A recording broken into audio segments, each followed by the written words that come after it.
Welcome to Sleepy Time Stories. Hello, my dear friends. Tonight, we return once again to the forgotten folds of history in search of moments that shaped the world in quiet ways. Whether you're cozy in bed or listening with closed eyes, I'm glad you're spending this peaceful time here.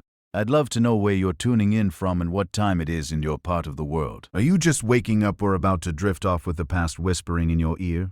If you're enjoying these calm passages through time, please do subscribe.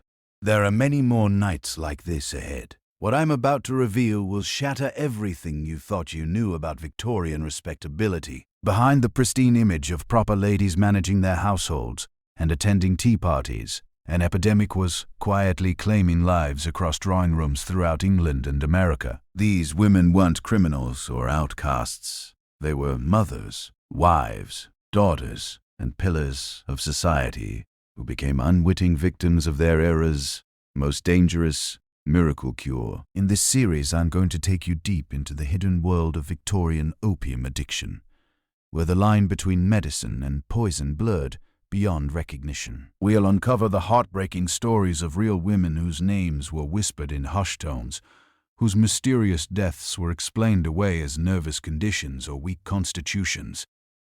But first, let me show you just how devastating this silent epidemic truly was. Meet Charlotte Winslow, a woman whose story would become tragically common throughout the Victorian era. In 1853, Charlotte was everything society expected of a proper lady.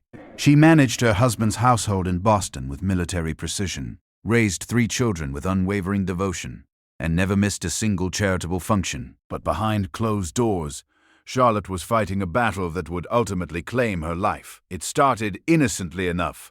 After the difficult birth of her youngest daughter, Charlotte's physician prescribed laudanum for what he called her nervous exhaustion. Just a few drops in water, morning and evening, to calm her spirits and restore her strength. The amber liquid tasted bitter, but within minutes of taking it, Charlotte felt a warmth spread through her chest, washing away not just her physical pain, but every worry that had been gnawing at her mind. What Charlotte didn't know was that she had just taken her first dose of liquid opium, a substance so powerfully addictive that it would soon control every aspect of her existence. Within weeks, those prescribed doses no longer provided the same relief. Charlotte found herself taking the medicine 3 times a day, then 4, then whenever the familiar ache of withdrawal began to creep into her bones. The truly insidious part of this tragedy was how completely normalized laudanum had become in Victorian society. Walk into any apothecary shop in London or New York, and you'd find dozens of patent medicines containing opium. Godfrey's cordial for teething babies, Dover's powder for headaches, Mrs. Winslow's soothing syrup for everything, from menstrual cramps to melancholy. These weren't hidden in back rooms or sold by shadowy dealers. They were displayed proudly on shop counters, advertised in respectable newspapers, and recommended by family physicians. For Victorian women, laudanum wasn't just medicine, it was salvation. In an era when women had virtually no control over their bodies or their lives, when they were expected to endure childbirth without complaint, manage households without help, and suppress every emotion except gentle contentment, laudanum offered something precious: escape. Just a few drops could transform a day of endless domestic duties into something bearable. It could quiet the screaming of colicky babies, ease the pain of another difficult pregnancy, and provide a brief respite from the crushing weight of societal expectations. But this escape came at a price that most women didn't discover until it was far too late. The same qualities that made laudanum so appealing also made it devastatingly addictive. The opium didn't just relieve pain, it rewired the brain's chemistry, creating a physical dependence that grew stronger with every dose. Women who had started taking laudanum for legitimate medical reasons soon found themselves unable to function without it. Consider the case of Margaret Thornfield, a minister's wife in rural Yorkshire. Margaret began taking laudanum after developing what her doctor called neuralgia, a catch-all term for unexplained pain the Victorian physicians often used when they couldn't identify a specific ailment. The medicine worked wonderfully at first. Margaret's mysterious aches disappeared, and she felt more energetic and capable than she had in years. She threw herself into her duties as a pastor's wife with renewed vigor, organizing charity drives and visiting the sick with tireless enthusiasm. But as months passed, Margaret noticed troubling changes. The periods between doses became increasingly difficult to endure. She would wake in the middle of the night, drenched in sweat, her heart racing with inexplicable panic. During the day, she found herself watching the clock obsessively, counting the hours until she could take her next dose. When she tried to reduce the amount, as her conscience occasionally demanded, she was struck by symptoms so severe she thought she was dying. Her hands would shake uncontrollably, her stomach would twist with nausea, and waves of despair would wash over her with such intensity that she could hardly leave her bedroom. Margaret's husband, a kind but naive man who trusted completely in his wife's virtue and his physician's wisdom, never suspected that his wife's medicine was slowly destroying her. Like most people of his era, he believed that addiction was a moral failing that afflicted only the weak-willed and degenerate. The idea that his pious, devoted wife could become dependent on her prescribed medicine was simply unthinkable. This blindness to the reality of laudanum addiction wasn't unique to Margaret's husband. Victorian society had created an elaborate fiction around opium use that allowed respectable people to maintain their denial, even as the evidence mounted around them. When women began taking increasingly large doses of their medicines, it was attributed to worsening health conditions that required stronger treatment. When they became withdrawn and listless, it was blamed on feminine weakness or nervous disorders. When they died suddenly and mysteriously, it was explained as heart failure or brain fever. The truth was far more sinister. These women weren't succumbing to mysterious illnesses. They were overdosing on opium, sometimes accidentally, as their tolerance increased, and they lost track of how much they had taken, sometimes deliberately as the weight of their addiction became unbearable. But because laudanum deaths often mimicked natural causes, and because families were desperate to protect their reputations, the true scope of the epidemic remained hidden. Victorian medical knowledge of addiction was primitive at best. Doctors understood that opium could be habit-forming, but they vastly underestimated its power and assumed that respectable people would naturally limit their use through moral restraint. They failed to recognize that physical dependence could overcome even the strongest willpower, and they had no effective treatments for withdrawal. When patients complained of symptoms after reducing their laudanum dose, doctors often interpreted this as evidence that they still needed the medicine, inadvertently encouraging continued use. The isolation of Victorian women made the problem even worse. Unlike men who might encounter other opium users in smoking dens or through social networks, women took their laudanum in the privacy of their homes, often unaware that they weren't alone in their struggle. They had no way to compare their experiences or seek help from others who understood their predicament. Each woman believed her growing dependence was a personal failing, a secret shame that must be hidden at all costs. This shame was compounded by the era's rigid gender expectations. Victorian women were supposed to be moral guardians, pure and self-controlled beings who elevated their families through their virtue. The idea that they might be unable to control their use of medicine contradicted everything society believed about feminine nature. Women who recognized their dependence faced an impossible choice: admit their problem and risk social disgrace, or continue using laudanum and hope they could somehow regain control before it was too late. Most chose to continue in silence, creating elaborate deceptions to hide their increasing consumption.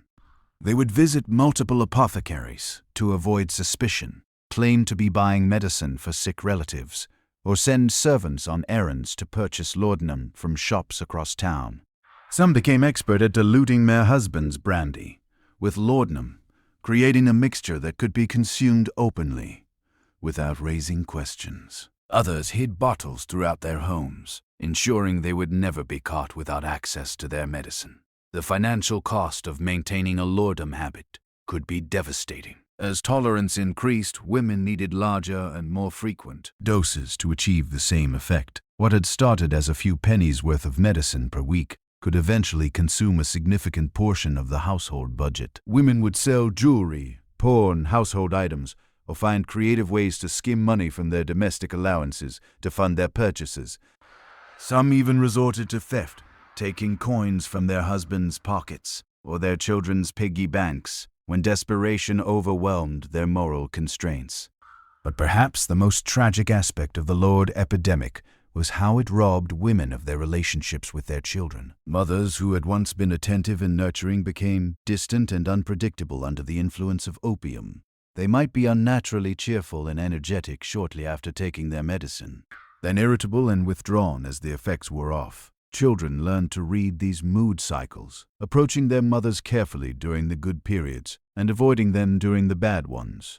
Some mothers, recognizing the damage their addiction was causing, made desperate attempts to quit. They would pour their lord down the drain in moments of resolve, only to send servants rushing to the apothecary hours later, when withdrawal symptoms became unbearable. Others tried to gradually reduce their doses, marking careful measurements on their bottles and setting strict schedules for consumption. But without medical support or understanding process, these efforts almost of the withdrawal invariably failed. The medical establishment's ignorance about addiction treatment meant that women who did seek help often received advice that made their situations worse. Doctors might recommend switching to different opium preparations, believing that variety would somehow reduce dependence. They prescribed additional drugs like alcohol or chlorohydrate to manage withdrawal symptoms, often creating new addict ions alongside the original problem.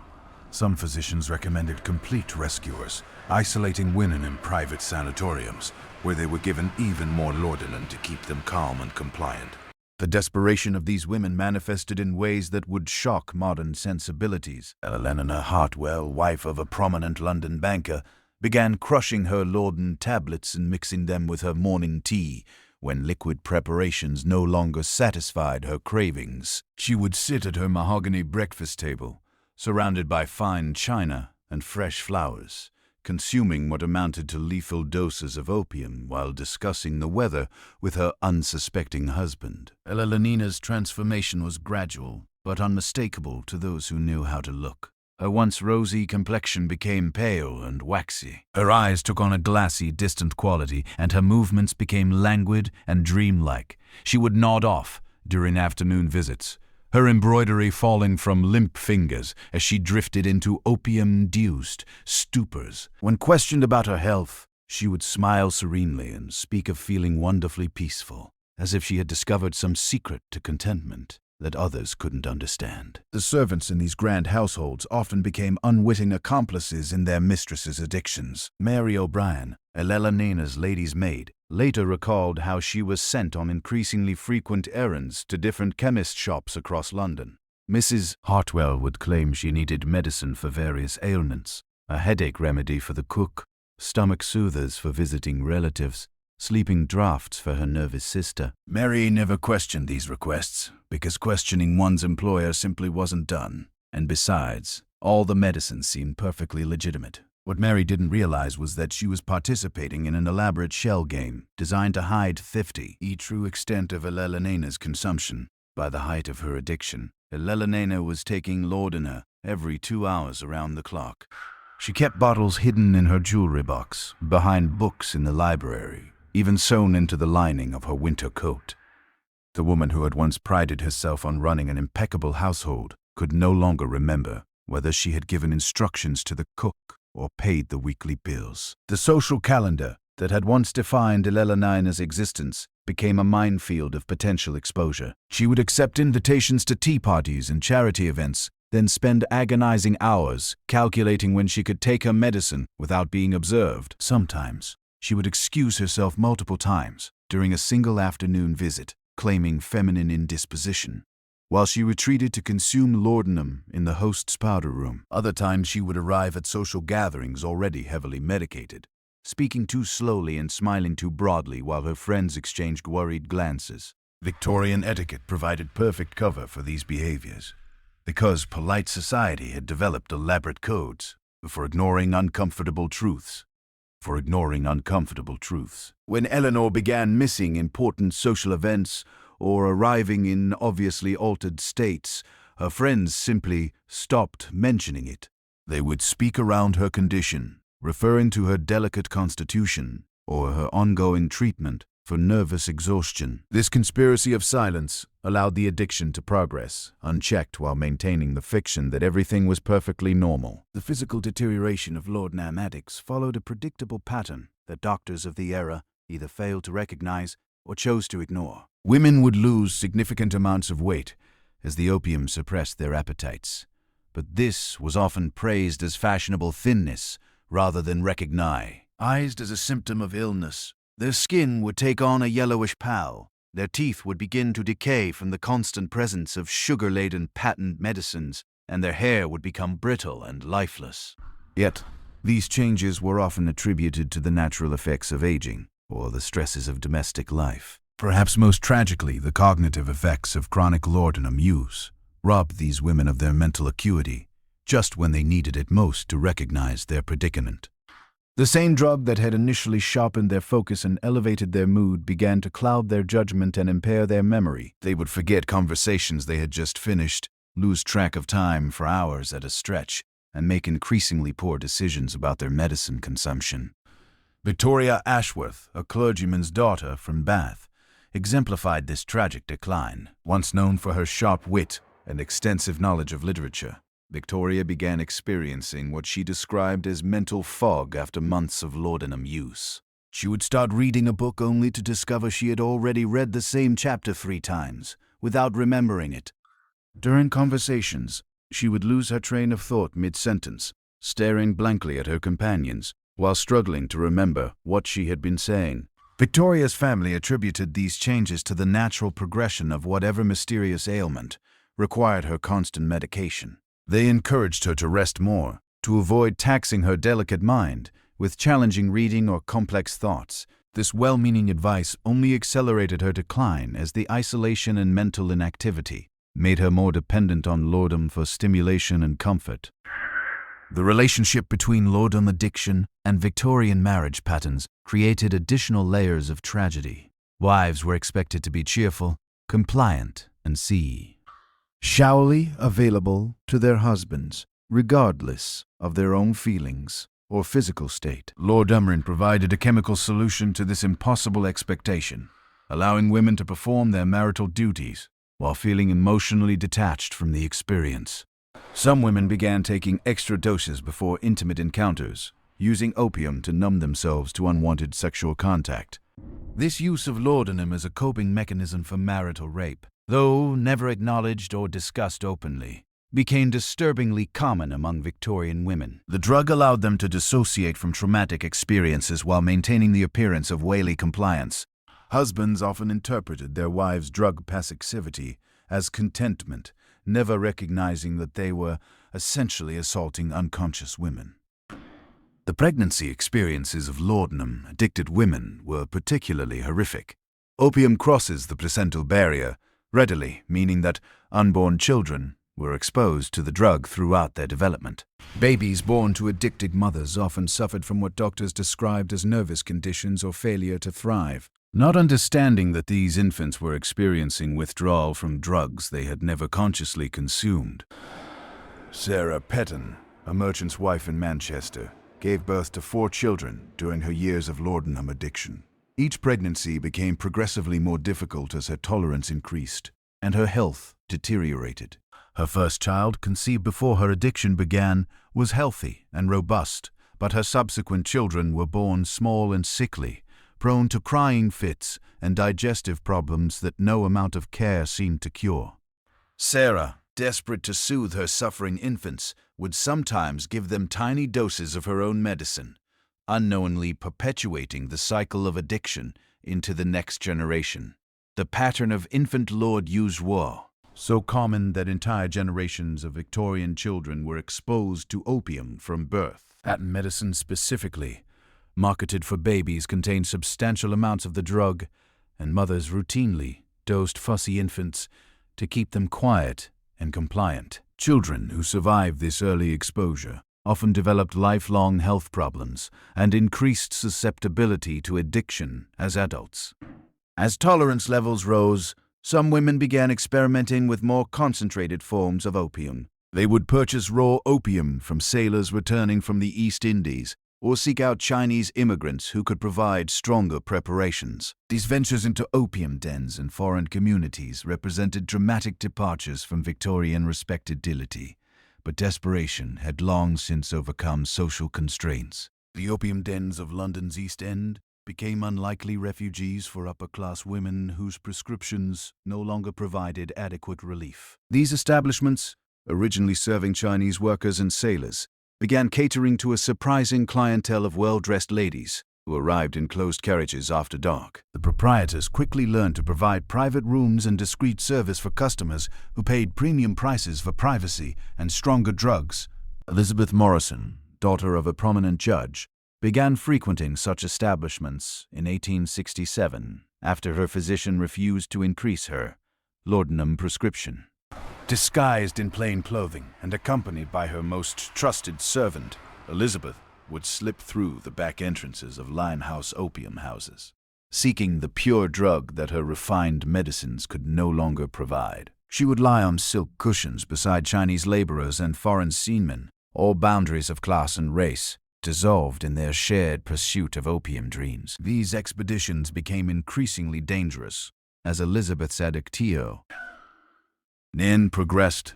The concentrated opium available in the dens was far more potent than anything she had experienced through medical channels, and her tolerance calculations proved fatally inaccurate. On a fog-shrouded evening in November, Elizabeth consumed what she thought was her usual dose, only to slip into a coma from which she never awakened.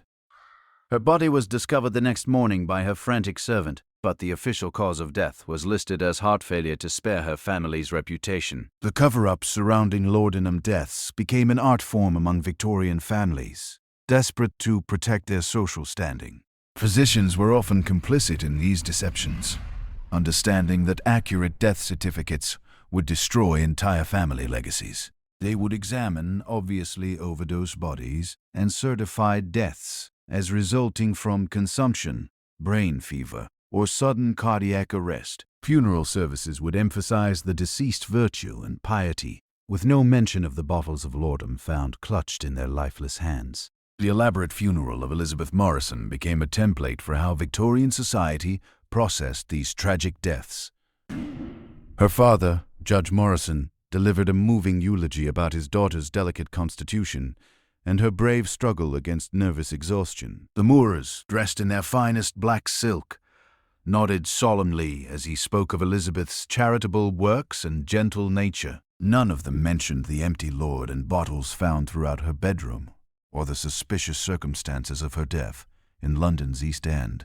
This conspiracy of silence extended far beyond individual families. Newspapers of the era developed their own coded language for reporting laudanum deaths. They would describe women as succumbing to prolonged illnesses or nervous disorders, carefully avoiding any mention of the opium that had actual killed them.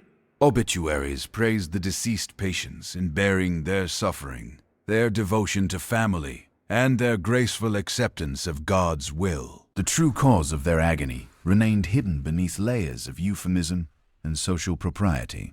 Dr. William Hartley, a London physician who treated dozens of laudanum-addicted women during his career, kept private journals that revealed the staggering scope of the epidemic. His notes, discovered decades later, documented case after case of respectable women who had lost control of their medicine consumption.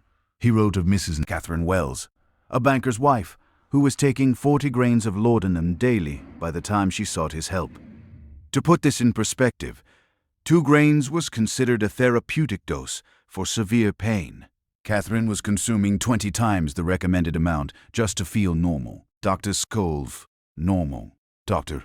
Hartley's attempts to help these women were hampered by both medical ignorance and social constraints. He couldn't hospitalize respectable ladies alongside charity cases and criminals. Yet treating them at home meant they retained access to the very substances, destroying them. His suggested treatment plans read like exercises in futility.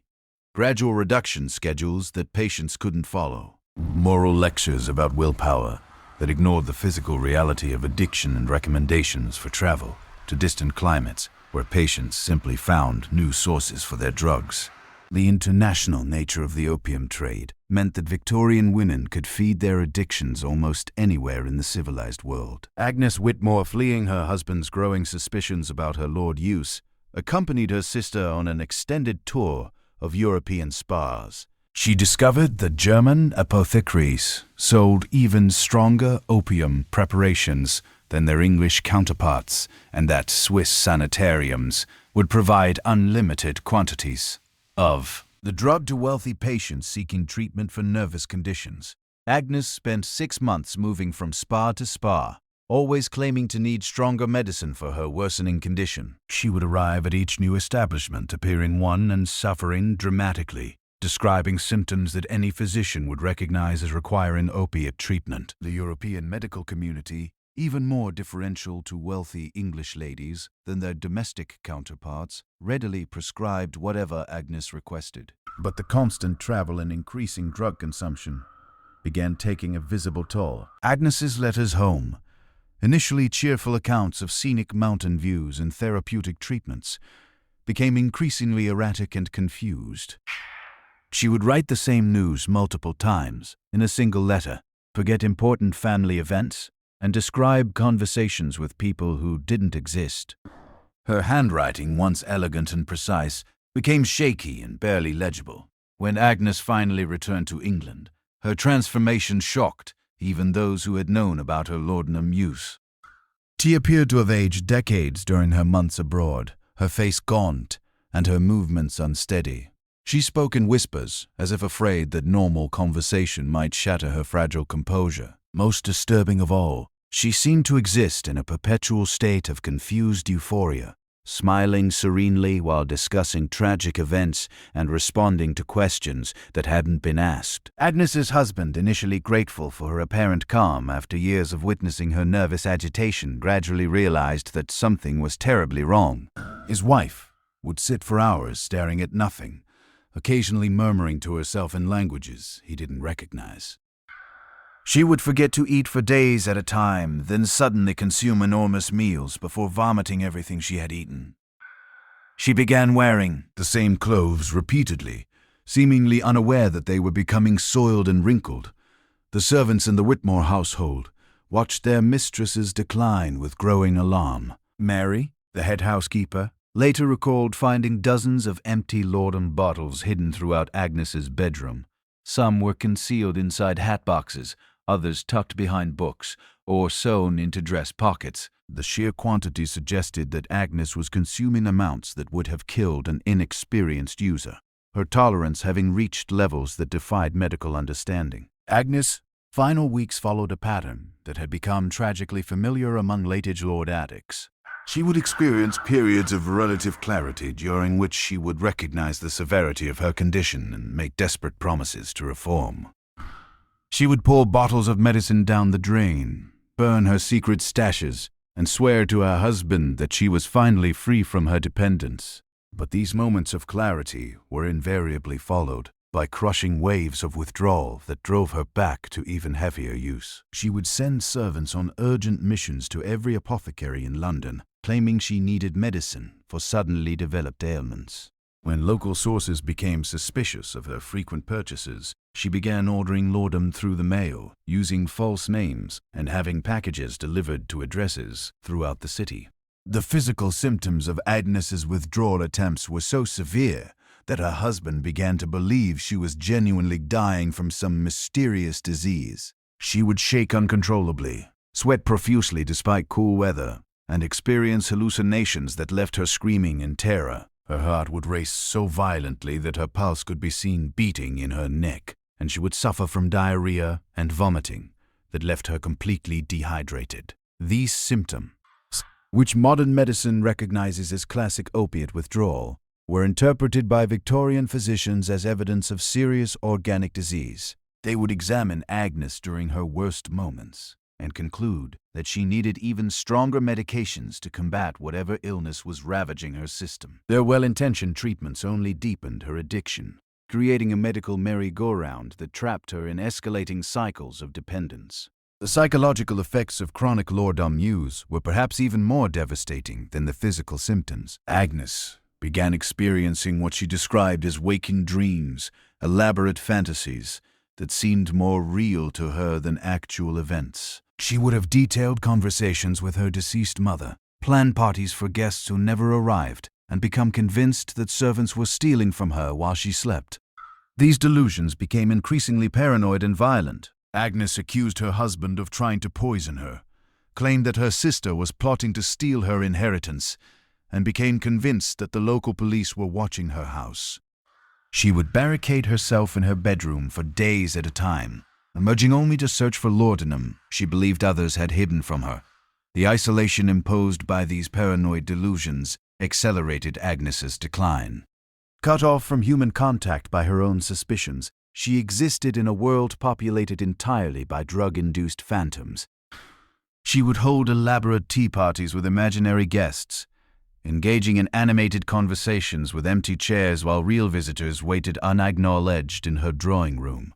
Her husband, watching his wife disappear into madness, began to understand that her condition was connected to her medicine consumption. But by this point, Agnes' tolerance was so extreme that any attempt to reduce her laudanum intake resulted in symptoms that appeared life-threatening. She would collapse into convulsions, her breathing would become shallow and irregular, and her skin would take on a bluish tinge that suggested imminent death. The medical establishment offered no help for families trapped in these impossible situations. Doctors understood that laudanum was somehow involved in their patients' deterioration, but they had no effective treatments for addiction and no safe methods for managing withdrawal.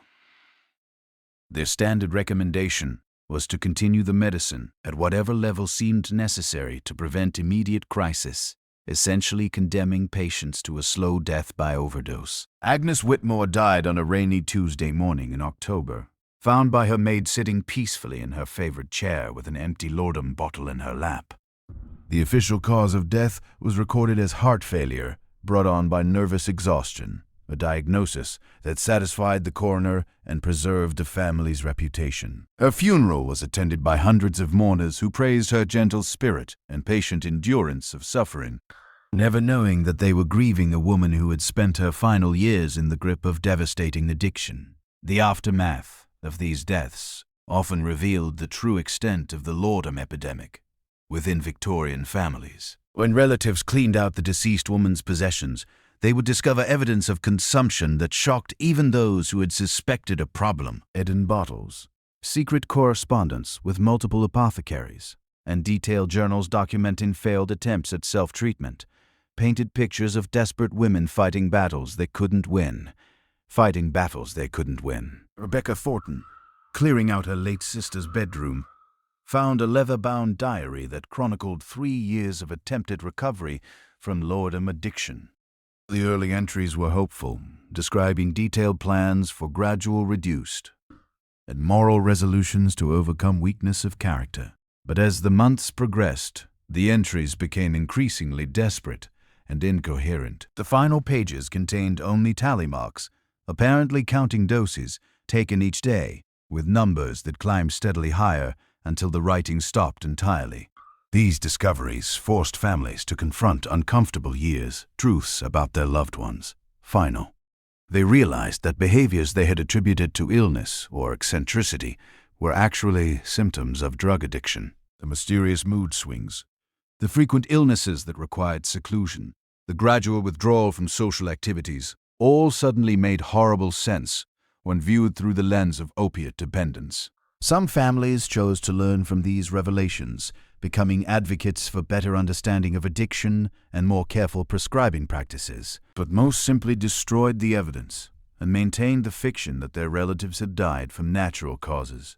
The shame associated with addiction was so profound that even death couldn't overcome it, and Victorian society continued to pretend that laudanum dependence was a rare occurrence, affecting only the morally weak. The economic impact of the laud trade created powerful interests invested in maintaining the status quo. Pharmaceutical companies built fortunes selling opium-based patent medicines to unsuspecting consumers, and they fought vigorously against any attempts at regulation or reform. They funded medical journals, sponsored physician education programs, and lobbied government officials to ensure that their profitable products remained freely available. The marketing of these medicines became increasingly sophisticated as competition intensified. Companies hired chemists to develop new formulations that promised superior effects, artists to design appealing packaging, and writers to craft advertising copy that appealed to Victorian sensibilities. They sponsored testimonials from satisfied customers, though they carefully avoided mentioning the addiction potential of their products. Mrs. Penton's miracle tonic promised to cure everything from headaches to heartbreak, while Dr. Morrison's Ladies' Friend specifically targeted women suffering from feminine complaints. These products were marketed not as drugs but as health aids, essential tools for maintaining the delicate balance required for proper feminine functioning. The advertising suggested that any lady who wasn't using these preparations was neglecting her duty to her family and herself. The testimonials published in newspapers and magazines painted pictures of miraculous recoveries and restored happiness. Mrs. K. and Mrs. J.W. of Birmingham, wrote the doctor. Morrison's preparation had saved her marriage by allowing her to fulfill her wily duties with renewed enthusiasm. Miss Saint of York credited Mrs. F. Beamelton's tonic with curing her of melancholy and restoring her faith in divine providence. These carefully crafted endorsements made laudanum use seem not just acceptable, but virtuous. Behind these success stories lay a darker reality of women trapped in cycles of dependence they couldn't escape. The same companies that published glowing testimonials also received desperate letters from customers begging for help with problems they couldn't discuss with anyone else. These letters, preserved in corporate archives, revealed the human cost of the laudanum trade in heartbreaking detail. Mrs. Caroline Foster wrote to the manufacturer of her favorite patent medicine, describing how she had progressed from taking the recommended dose twice daily to consuming entire bottles in single sittings. She begged for information about how to reduce her consumption without suffering the terrible symptoms that accompanied a nigh attempt to cut back. Her letter ended with a plea for secrecy as she couldn't bear the thought of her husband learning about her predicament. The company's response, if any was sent, has been lost to history. But the pattern of these letters suggests that manufacturers were well aware of their products' addictive potential and chose to ignore it in favor of continued profits. They continued marketing laudanum preparations as safe and beneficial while receiving regular reports of the devastation these products caused in the lives of their customers. The medical profession's complicity in the Lord epidemic extended beyond simple ignorance about addiction. Many physicians had financial relationships with pharmaceutical companies, receiving payments for recommending specific products or allowing their names to be used in advertising materials. Others owned stock in drug manufacturing companies or operated their own patent medicine businesses on the side. This web of financial incentives created a system where the very people who should have been protecting patients from dangerous drugs instead promoted their use. Physicians would prescribe laudanum for conditions that didn't require opiate treatment, recommending increased doses when patients developed tolerance, and dismiss concerns about dependence as moral failings rather than medical problems. Dr. Harrison Blackwell, a prominent London physician, exemplified this corruption. His private practice catered to wealthy women suffering from nervous conditions, and his standard treatment protocol involved large doses of laudanum combined with extended rest cures. He charged enormous fees for these treatments while maintaining financial relationships with 3 different pharmaceutical companies. His patient files discovered after his death revealed that he knew many of his clients were becoming addicted to their medications. T continued prescribing them anyway. The rest cure facilities that became popular during the Victorian era often functioned as upscale addiction mills, keeping wealthy patients sedated with massive doses of laudanum while charging their families exorbitant fees for treatment. These establishments promised to cure nervous exhaustion and feminine hysteria through complete rest and medical supervision, but they actually created new addictions or worsened existing ones. Millicent Ashford spent 8 months at the prestigious Willowbrook Sanitarium, seeking treatment for what her family physician had diagnosed as acute neurosthenia. The facility's promotional materials promised revolutionary treatments based on the latest European methods, but Millicent's experience consisted mainly of lying in bed while receiving regular doses of increasingly strong opiate preparations. The sanitarium's physicians explained that complete rest was essential for recovery from nervous conditions and that any stimulation or activity would worsen her delicate state. They administered laudanum every 4 hours to ensure that Millicent remained calm and compliant, gradually increasing the doses as her body developed tolerance. By the time she left Willowbrook, she was consuming more opium than when she had arrived, but her family was told that her improvement was remarkable. This pattern of institutionalized addiction affected hundreds of women across England and America. Families would send their daughters, wives, and mothers to expensive treatment facilities, believing they were providing the best possible care for serious medical conditions. Instead, they were essentially paying for their loved ones to become more deeply addicted to dangerous drugs under medical supervision. The psychological manipulation employed by these facilities was particularly insidious. Patients who questioned their treatment or expressed concerns about their increasing medication needs were told that such worries were symptoms of their underlying conditions. Requests to reduce laudanum doses were interpreted as evidence of incomplete recovery, justifying continued treatment and higher fees. Women who tried to leave these facilities before their physicians deemed them ready were often declared mentally incompetent and held against their will. The combination of legal authority, family pressure, and physical dependence on institution provided drugs created a system from which escape was virtually impossible. The stories of these institutional victims remained largely untold because the women themselves were either too impaired to advocate for themselves or either too ashamed to admit what had happened to them. Many died while still confined to these facilities, their deaths attributed to the progression of their original nervous conditions rather than to opiate overdoses. Others returned home so damaged by their experiences that they never again functioned as independent individuals. The laudanum epidemic's impact on Victorian childhood has been largely overlooked by historians, but the evidence suggests that an entire generation grew up in households where maternal drug addiction was the hidden norm. Children learned to read their mother's moods through the lens of medication schedules, understanding instinctively when it was safe to approach for comfort and when they should make themselves scarce. These children developed survival strategies that would shape their personalities for life. They became hypervigilant, constantly monitoring adult behavior for signs of impairment or emotional instability. They learned to be self-sufficient at unusually young ages, taking care of their own needs when their mothers were too drugged to notice their existence.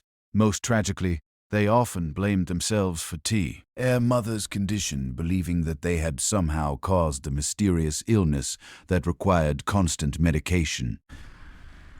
The intergenerational transmission of trauma from the Lord epidemic would echo through Victorian families for decades. Children who grew up with addicted mothers often developed their own substance abuse problems as adults, or became attracted to partners who struggled with similar issues. The normalization of drug dependence within their childhood homes made it difficult for them to recognize addiction as abnormal or dangerous. Some of these children became advocates for drug reform as adults, drawing on their painful childhood experiences to argue for better regulation of opiate medicines. But many more simply repeated the patterns they had learned at home, passing the legacy of addiction and dysfunction onto their own children in an endless cycle of generational damage. The tragedy of laudanum addiction reached its darkest depths when examining the pharmaceutical industry's deliberate targeting of pregnant women and new mothers. Companies like Bayer and Park Davis developed specific marketing campaigns that portrayed opium-based medicines as essential for maternal health, Mace's medicines as essential for maternal health, claiming that expectant mothers who didn't use these preparations were endangering both themselves and their unborn children. Dr. Samuel Richardson's maternal cordial promised to ensure easy deliveries and healthy babies, while Mrs. Hartwell's nursing mother's friend guaranteed abundant milk production and calm dispositions. These products contained astronomical amounts of opium, often exceeding the concentrations found in medicines marketed to the general population. The manufacturers understood that pregnancy and childbirth created captive markets of women desperate for relief from physical and emotional suffering. Helena Blackwood discovered this truth during her fourth pregnancy. In 1862, after 3 difficult births that had left her weakened and anxious, Helena's physician recommended Dr. Weakened and Anxious Richardson's preparation to ensure a smoother delivery. The medicine seemed miraculous during her pregnancy, eliminating the nausea and emotional volatility that had plagued her previous experiences. Helena felt serene and confident, convinced that she had finally found the secret to comfortable motherhood. But when Helena's daughter was born, the infant exhibited strange behaviors that no one could explain. Little Margaret would scream for hours without apparent cause, her tiny body rigid with tension that nothing seemed to soothe. She refused to nurse properly, turning away from her mother's breast with what appeared to be distress. Most troubling of all, the baby seemed to experience episodes where she would shake uncontrollably, her face contorting as if in pain. The family physician attributed these symptoms to a nervous temperament inherited from Helena's delicate constitution.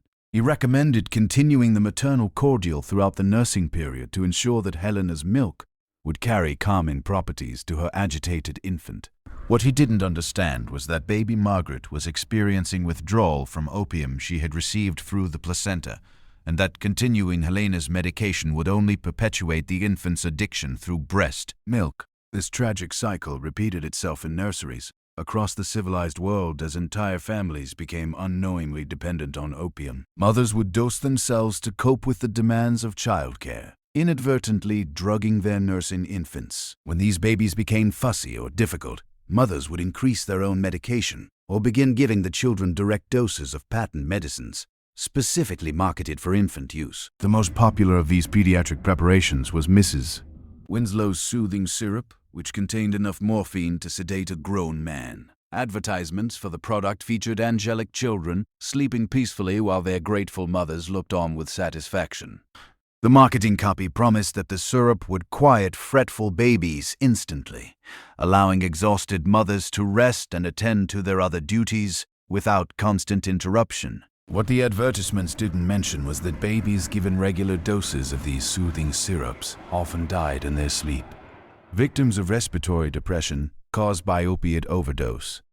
When infants succumbed to these medications, their deaths were typically attributed to sudden illness or weak constitutions rather than drug poisoning. The pattern was so common that Victorian families often expected to lose several children to mysterious ailments during their early years. Martha Cromwell lost 3 infants to what doctors called failure to thrive, each death occurring within months of beginning treatment with various patent medicines for colic and restlessness. Martha never connected her baby's deaths to the medications she had lovingly administered. Believing instead that she was cursed with particularly fragile children, she continued using the same preparations with each new pregnancy, unknowingly repeating the cycle of addiction and death. The pharmaceutical companies manufacturing these products were fully aware of their lethal potential. Internal correspondence from the era reveals discussions about optimal dosing levels that would sedate children without causing obvious overdose symptoms. Company executives calculated acceptable mortality rates, understanding that some infant deaths were inevitable consequences of their marketing strategies, but considering them acceptable losses in pursuit of profits. When public health officials occasionally raised concerns about infant mortality rates in areas with high patent medicine consumption, manufacturers deployed sophisticated public relations campaigns to deflect responsibility. They funded medical studies that attributed infant deaths to poor sanitation, inadequate nutrition, or genetic weaknesses. They sponsored educational programs that taught mothers to recognize signs of infant illness while carefully avoiding any mention of medication-related symptoms. The most insidious aspect of pediatric opium marketing was how it normalized drug dependence from birth. Children who survived their early exposure to these medicines often developed lifelong cravings for opiate substances. They would seek out lordom as teenagers for minor ailments, having learned from infancy that chemical solutions were preferable to natural discomfort. Thomas Whitfield, born to a laudanum-addicted mother and dosed with soothing syrups throughout his infancy, began stealing his mother's medicine at age 14, Pagen is 14.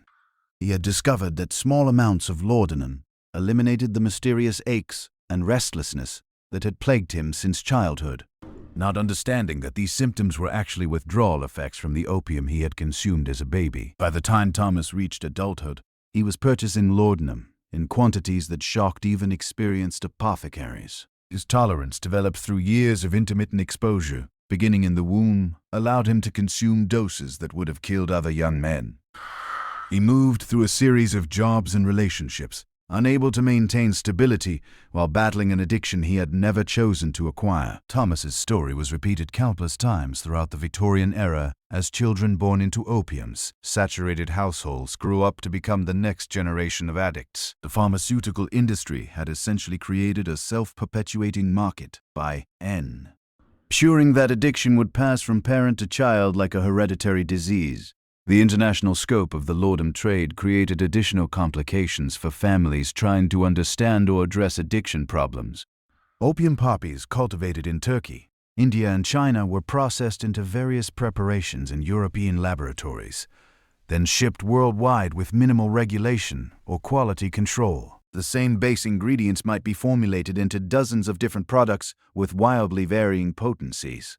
Isabella Pembroke discovered this dangerous variability during a family trip to continental Europe in 1868, having maintained her lord addiction for several years, using consistent British preparations. Isabella found herself in crisis when her usual medicines proved unavailable in French apothecaries. The laudanum she purchased in Paris was significantly stronger than what she was accustomed to, leading to an accidental overdose that left her unconscious for 2 days. Isabella's husband, still unaware of the true nature of her condition, summoned local physicians who diagnosed her collapse as a severe attack of nervous exhaustion brought on by travel fatigue.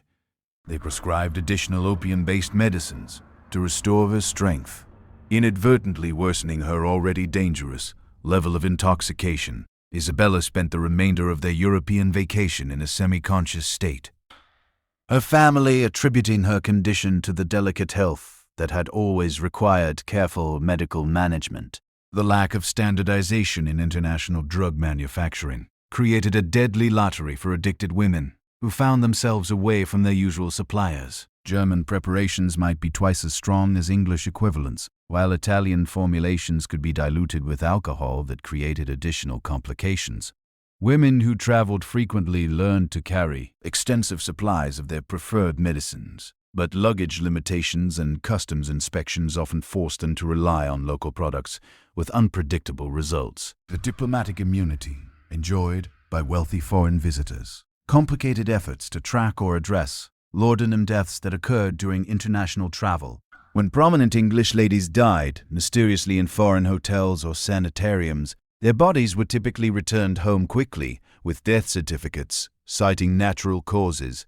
The true circumstances of these deaths remained hidden behind veils of national pride and social propriety. Lady Catherine Worthington's death in a Swiss spa exemplified this pattern of international cover-up. Having traveled to the Alps seeking treatment for nervous exhaustion, Lady Catherine was found dead in her hotel suite, surrounded by empty medicine bottles from multiple countries. The Swiss authorities, eager to avoid scandal that might damage their lucrative health tourism industry, certified her death as resulting from heart failure and arranged for immediate repatriation of her remains. The English press reported Lady Catherine's death as a tragic loss of a devoted mother and charitable benefactor who had succumbed to long-standing health problems while seeking the latest medical treatments abroad. Her funeral was attended by members of Parliament and foreign dignitaries, none of whom suspected that they were mourning a woman who had died from a massive opium overdose. These international incidents highlighted the global nature of the Lord epidemic,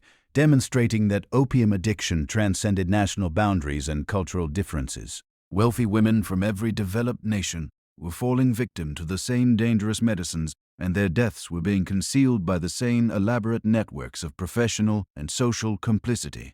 The religious community. Thai's response to the Lord epidemic revealed deep contradictions within Victorian moral frameworks. While churches preached against the evils of alcohol and tobacco, they remained largely silent about patent medicines that were destroying their female parishioners. This selective blindness reflected both genuine ignorance about addiction and deliberate avoidance of issues that might challenge comfortable assumptions about feminine virtue. Reverend William Hartwell faced this moral dilemma directly when his own wife Margaret began exhibiting obvious signs of laudanum dependence. Margaret had started taking Dr. Morrison's nerve tonic after the birth of their youngest child, claiming it helped her maintain the energy needed for her extensive church duties. Reverend Hartwell gradually noticed that his wife's periods of charitable enthusiasm alternated with episodes of withdrawn lethargy that seemed to coincide with her medicine schedule. As a man of God, Reverend Hartwell believed that addiction was fundamentally a spiritual failing that could be overcome through prayer and moral discipline. He spent hours counseling his wife about the importance of self-control and the dangers of relying on earthly substances rather than divine strength. But his theological approach to what was actually a medical condition only increased Margaret's shame and desperation. Margaret began hiding her medicine consumption from her husband, taking doses in the church vestry before services, and keeping bottles concealed in her Bible case during pastoral visits. The secrecy required to maintain her addiction while fulfilling her role as a minister's wife created additional psychological pressure that accelerated her decline. When Margaret finally collapsed during a women's prayer meeting, convulsing and foaming at the mouth in front of the entire congregation, Reverend Hartwell was forced to confront the reality of his wife's condition. But even then, he interpreted her overdose as a spiritual crisis rather than a medical emergency, calling for prayer circles and fasting rather than medical intervention. Margaret survived that particular episode, but her public collapse had shattered the carefully maintained fiction of her virtue and piety. Congregation members began whispering about the minister's wife, who had lost control of herself during worship, and several families started attending other churches to avoid the embarrassment of association with scandal. The religious community's inability to address addiction honestly forced many suffering women to choose between their faith and their health.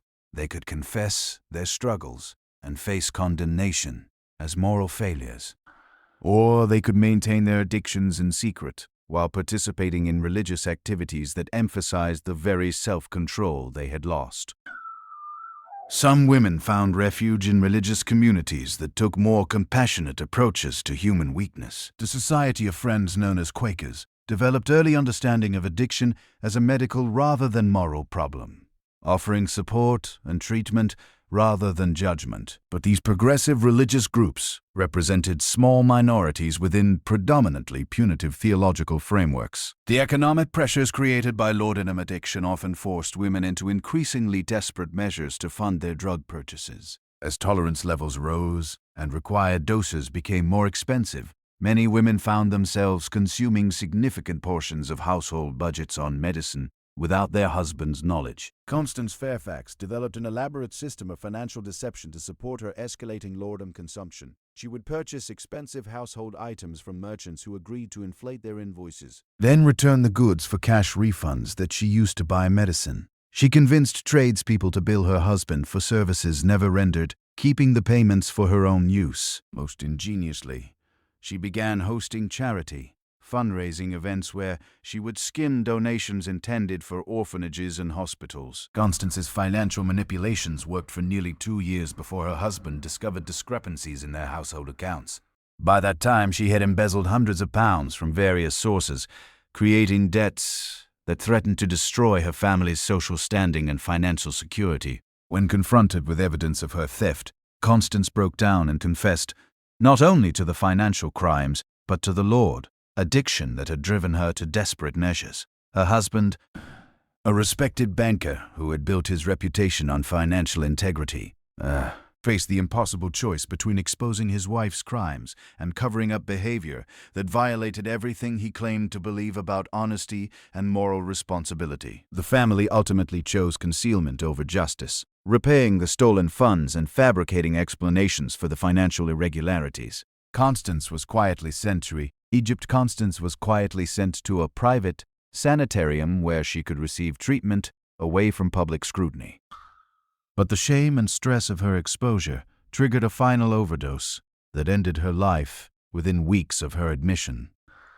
The pattern of financial crime, driven by laudanum addiction, was far more common than Victorian society ever acknowledged. Women who had never contemplated dishonesty found themselves stealing from their children's education, funds, pawning family heirlooms, and manipulating household accounts to support drug habits they couldn't control. The shame associated with these crimes was often worse than the physical effects of the addiction itself. Women who had defied themselves through their moral virtue found that laudanum dependence had transformed them into thieves and liars, destroying their self-concept along with their health. Mary Elizabeth Thornton, a judge's daughter, who had always prided herself on her impeccable character, began her descent into financial crime by taking small amounts from her household allowance to purchase extra medicine. But as her tolerance increased and her needs became more expensive, she progressed to forging her father's signature on bank drafts and selling family jewelry without permission. When Mary Elizabeth was finally caught attempting to pawn her grandmother's silver tea service, the family scandal was so overwhelming that she attempted suicide rather than face the consequences of her actions. She survived the overdose that was meant to end her life, but the brain damage caused by oxygen deprivation left her permanently impaired and institutionalized. The intersection of laudanum addiction and Victorian marriage laws created particularly tragic situations for women whose husbands discovered their drug dependence. Under the legal doctrine of cover, married women had no independent legal identity and could be committed to asylums or treatment facilities entirely at their husband's discretion. Some husbands used these legal powers compassionately, seeking the best available treatment for wives they genuinely wanted to help. But others saw addiction as grounds for disposing of inconvenient spouses, using medical commitment as a socially acceptable form of divorce that preserved their reputations while eliminating their domestic responsibilities. Vivian Blackstone discovered this harsh reality when her husband learned about her lord, used through servants' gossip, rather than offering support or seeking medical consultation. Mr. Blackstone immediately began proceedings to have Vivian declared mentally incompetent and committed to a private asylum. He claimed that her drug use proved she was incapable of rational thought and posed a danger to their children's moral development. The commitment hearing was a travesty of justice that highlighted the legal powerlessness of Victorian women. Vivian was not permitted to speak in her own defense or to call witnesses who might testify to her competence. Her husband's word, supported by a family physician who had examined her while she was heavily sedated, was sufficient to strip her of all legal rights and consign her to indefinite institutional confinement.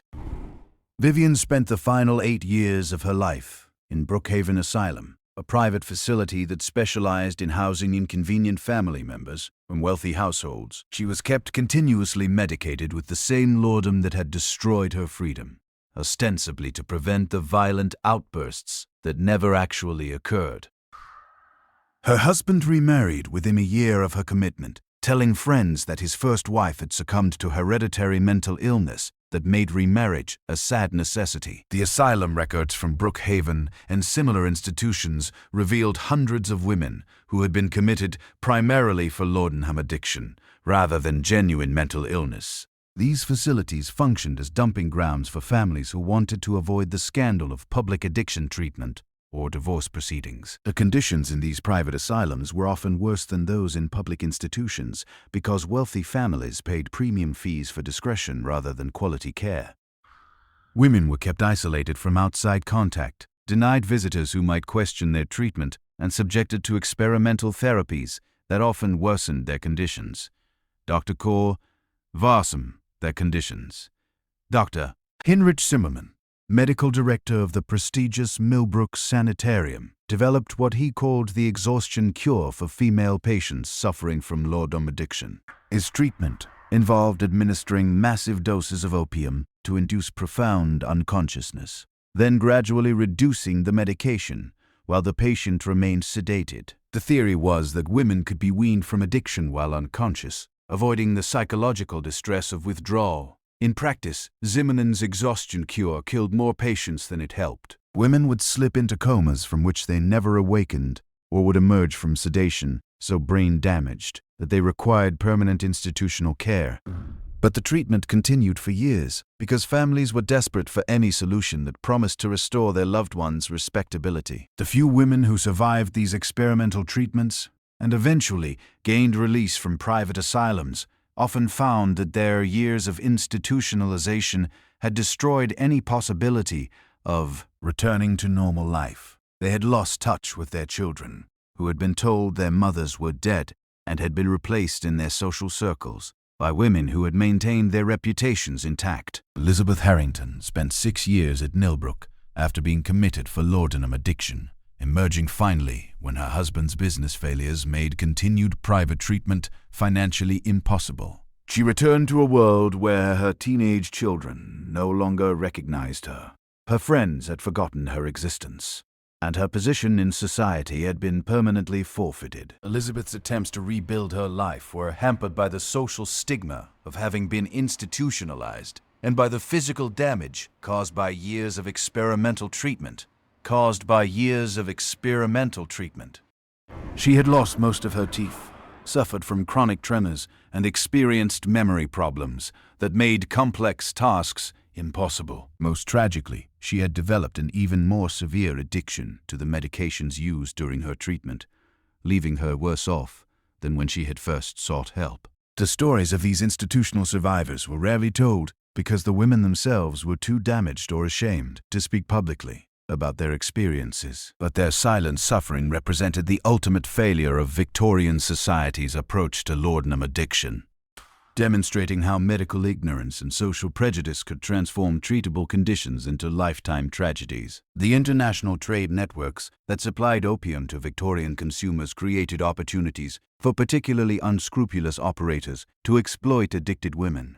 Smugglers and black market dealers recognized that wealthy ladies represented lucrative customers who would pay premium prices for reliable supplies of high-quality drugs. Captain James Morrison, a former East India Company officer, established a sophisticated distribution network that supplied laudanum to upper-class women throughout London and the surrounding counties. Morrison's operation was disguised as a legitimate import business, dealing in exotic spices and medicinal herbs. But his real profits came from the pure opium he smuggled in specially designed containers that escaped customs inspection. Morrison's customers included the wives of members of parliament, prominent businessmen, and high-ranking military officers. He maintained detailed records of their purchases, using this information both to track their escalating consumption and to ensure their continued silence about his illegal activities. Women who attempted to reduce their purchases or seek alternative suppliers would receive anonymous letters reminding them of the social consequences that would follow if their addiction became public knowledge. The blackmail aspect of Morrison's business model reflected the vulnerability of laudanum-addicted women to criminal exploitation. Their desperate need for reliable drug supplies, combined with their terror of social exposure, made them perfect victims for unscrupulous dealers who understood how to leverage shame and profit. Lady and dependence for Margaret Ashworth became trapped in Morrison's web when her usual sources of laudanum proved inadequate for her escalating needs. Morrison promised to provide stronger preparations at reasonable prices, but gradually increased his charges while reducing the quality of his products. When Margaret protested, Morrison threatened to inform her husband about her purchases unless she agreed to recruit other customers from her social circle. Margaret found herself acting as Morrison's agent, introducing other addicted women to his services while receiving free supplies for her own use. The moral degradation of becoming a drug dealer while maintaining her facade as a respectable society. Matron accelerated Margaret's psychological deterioration and deepened her self-loathing. The criminal networks surrounding the laudanum trade often employed violence against customers who attempted to escape their control or who threatened to expose their operations. Women who tried to report dealers to authorities would find themselves facing counter-accusations about their own illegal drug purchases, creating legal complications that discouraged official intervention.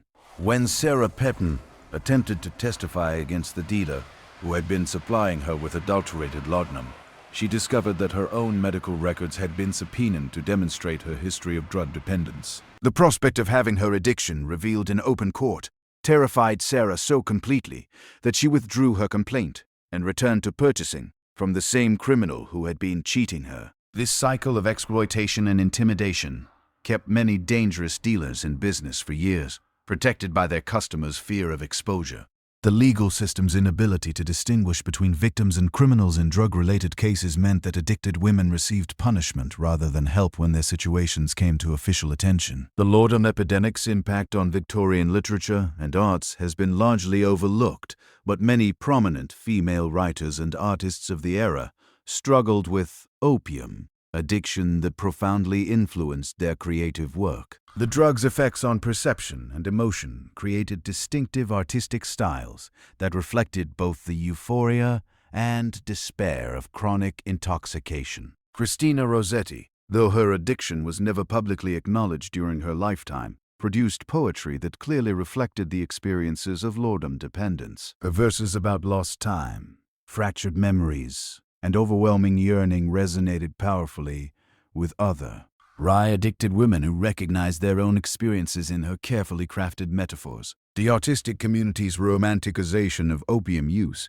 inspired partly by Samuel Taylor Craig's famous accounts of drug-induced creativity, provided cover for female artists whose addiction was destroying their lives and work. Critics and patrons interpreted erratic behavior and declining productivity as artistic temperament rather than recognizing the signs of substance abuse.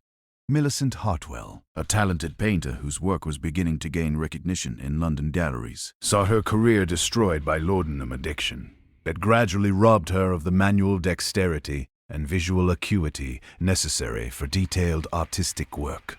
Her later paintings, created while heavily medicated, showed dramatic deterioration in technique and composition, but contemporary critics praised them as examples of bold new artistic movements. Millicent's family, proud of her artistic achievements and unwilling to acknowledge that her success had been built on drug-fueled productivity, continued supporting her career even as her addiction became increasingly obvious. They funded studio space, purchased expensive materials, and arranged exhibitions of work that showed clear evidence of impairment, maintaining the fiction that Millicent was developing innovative artistic techniques rather than losing control of her abilities. The tragic irony of laudanum's impact on female creativity was that the drug initially enhanced artistic perception and emotional intensity, allowing women to produce work of unusual power and originality. But this creative flowering was inevitably followed by decline and eventual artistic death. As addiction progressed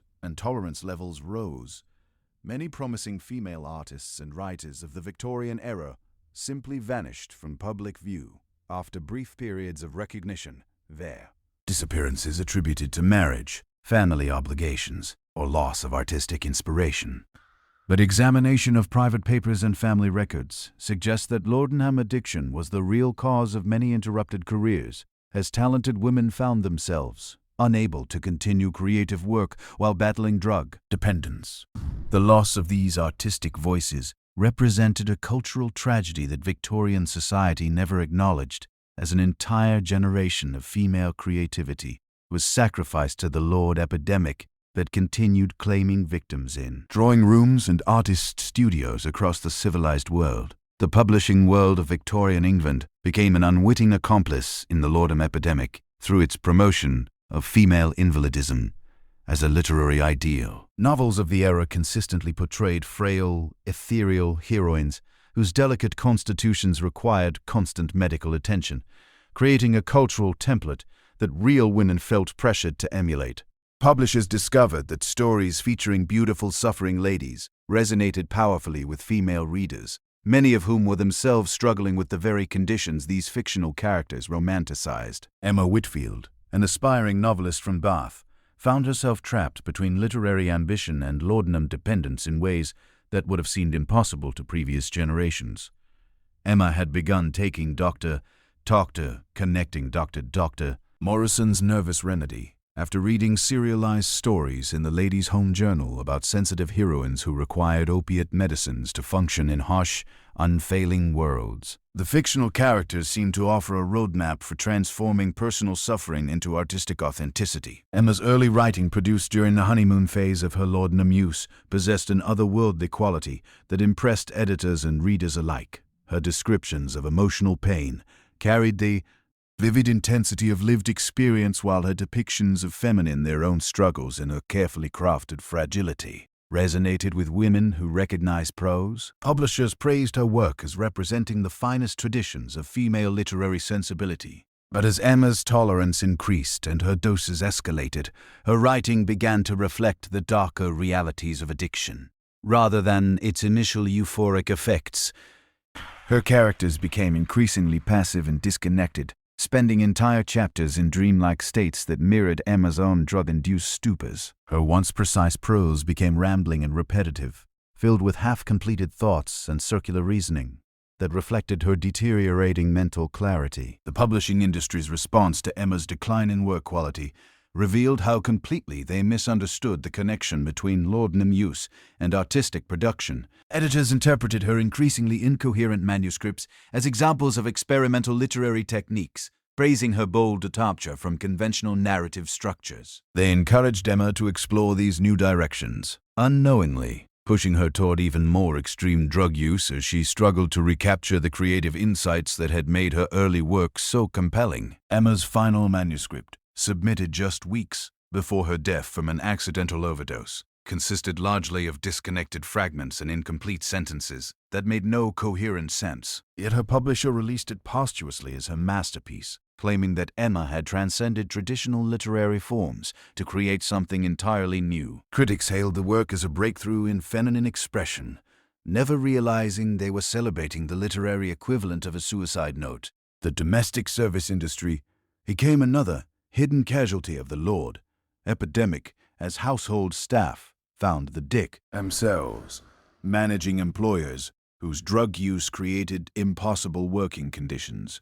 Servants were expected to maintain normal household routines while their mistresses existed in varying states of opiate intoxication, creating daily crises that required constant improvisation and discretion. Mrs. Eleanor Patterson, head housekeeper for the prominent Blackwood family, developed an intimate understanding of laudanum addiction through years of managing Lady Blackwood's increasingly erratic behavior. Eleanor learned to recognize the signs that indicated when her mistress had taken too much medicine, when she needed assistance walking without falling, and when she should be left alone to avoid triggering paranoid episodes. The moral burden placed on servants like Eleanor was enormous and largely unacknowledged. They were required to enable their employers' addictions through purchasing medicines, concealing evidence of drug use from other family members, and maintaining household functions when their mistresses were too intoxicated to provide direction. Yet, they were also expected to maintain absolute loyalty and discretion,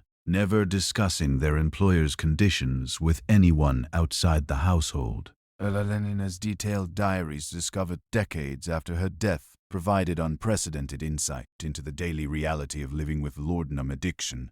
She described mornings when Lady Blackwood would be found unconscious in her sitting room, afternoons when she would mistake servants for deceased relatives, and evenings when she would become convinced that intruders were hiding throughout the house.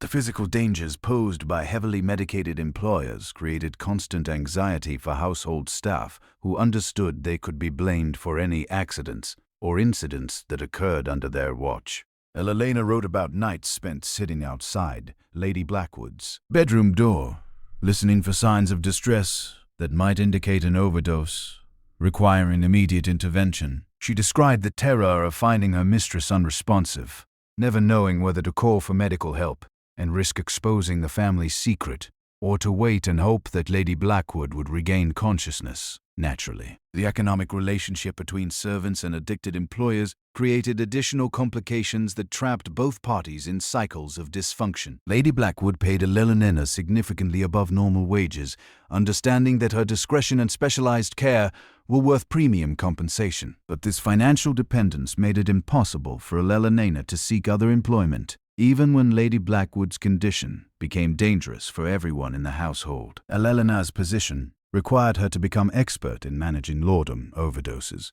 recognizing withdrawal in symptoms, and providing basic medical care when physicians weren't available. She learned to dilute excessively strong doses, to hide medicines when Lady Blackwood had already consumed dangerous amounts, and to fabricate explanations for her mistress's condition when visitors arrived unexpectedly. The psychological toll of this responsibility was devastating for servants who genuinely cared about their employers but felt powerless to help them recover. Elena wrote movingly about watching Lady Blackwood's gradual transformation from an intelligent, accomplished woman into a hollow shell who existed only to consume her next dose of medicine. The grief of witnessing this decline, combined with the impossibility of discussing it with anyone, created a form of isolation that many servants found unbearable. Some household staff attempted to intervene by diluting their mistresses' medicines or hiding bottles to force periods of abstinence.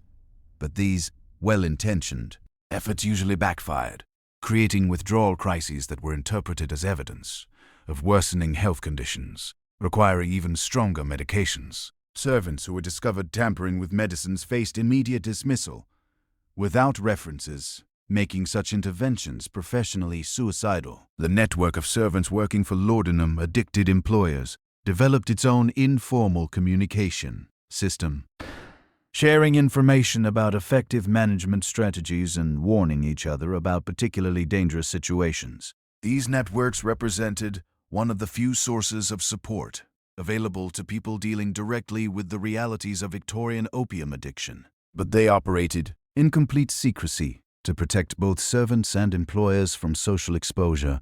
The children of laudanum-addicted mothers developed survival strategies that would shape their approach to relationships and authority for the rest of their lives. They learned to function as amateur physicians, recognizing the difference between their mother's various states of intoxication and understanding when adult intervention might be necessary to prevent medical emergencies. Young Timothy Ashworth became expert at managing his mother's laudanum addiction.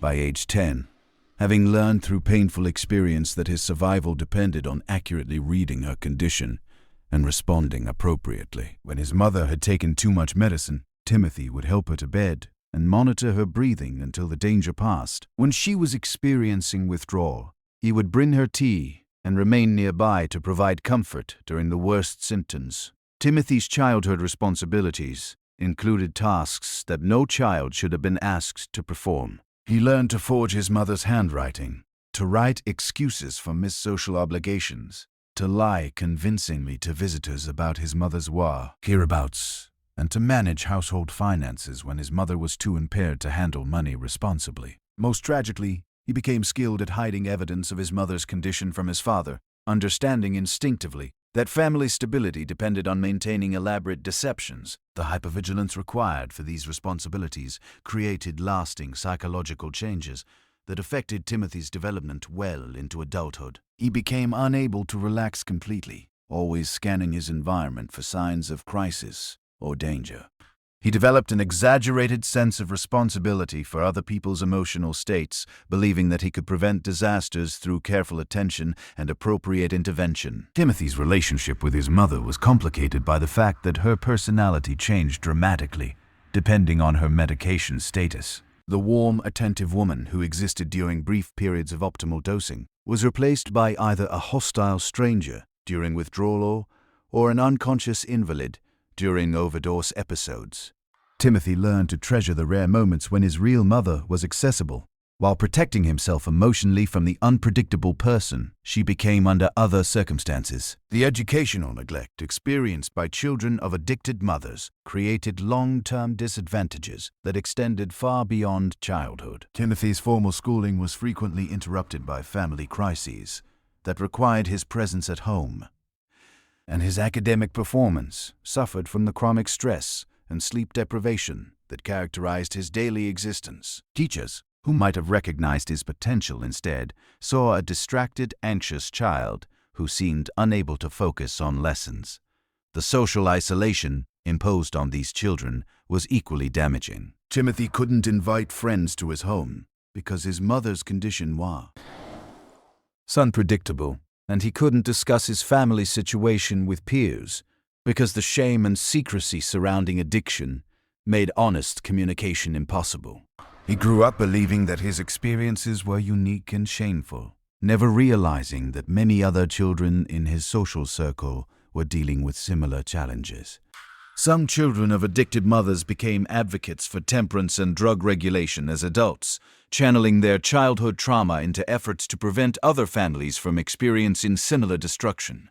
But many more developed their own substance abuse problems, having learned from early childhood that chemicals provided reliable solutions to emotional distress. The marriage patterns of laudanum addicted women created multi-generational cycles of dysfunction that affected entire family trees. Women who had learned to use opium as a coping mechanism for marital difficulties often chose partners who were either unaware of their addiction or who were themselves struggling with substance abuse problems. Charlotte Petton's marriage to William Ashford exemplified this tragic pattern. Charlotte had begun using laudanum during her first marriage to manage the emotional trauma of domestic violence, and the drug had provided the only relief she could find from her husband's unpredictable rages.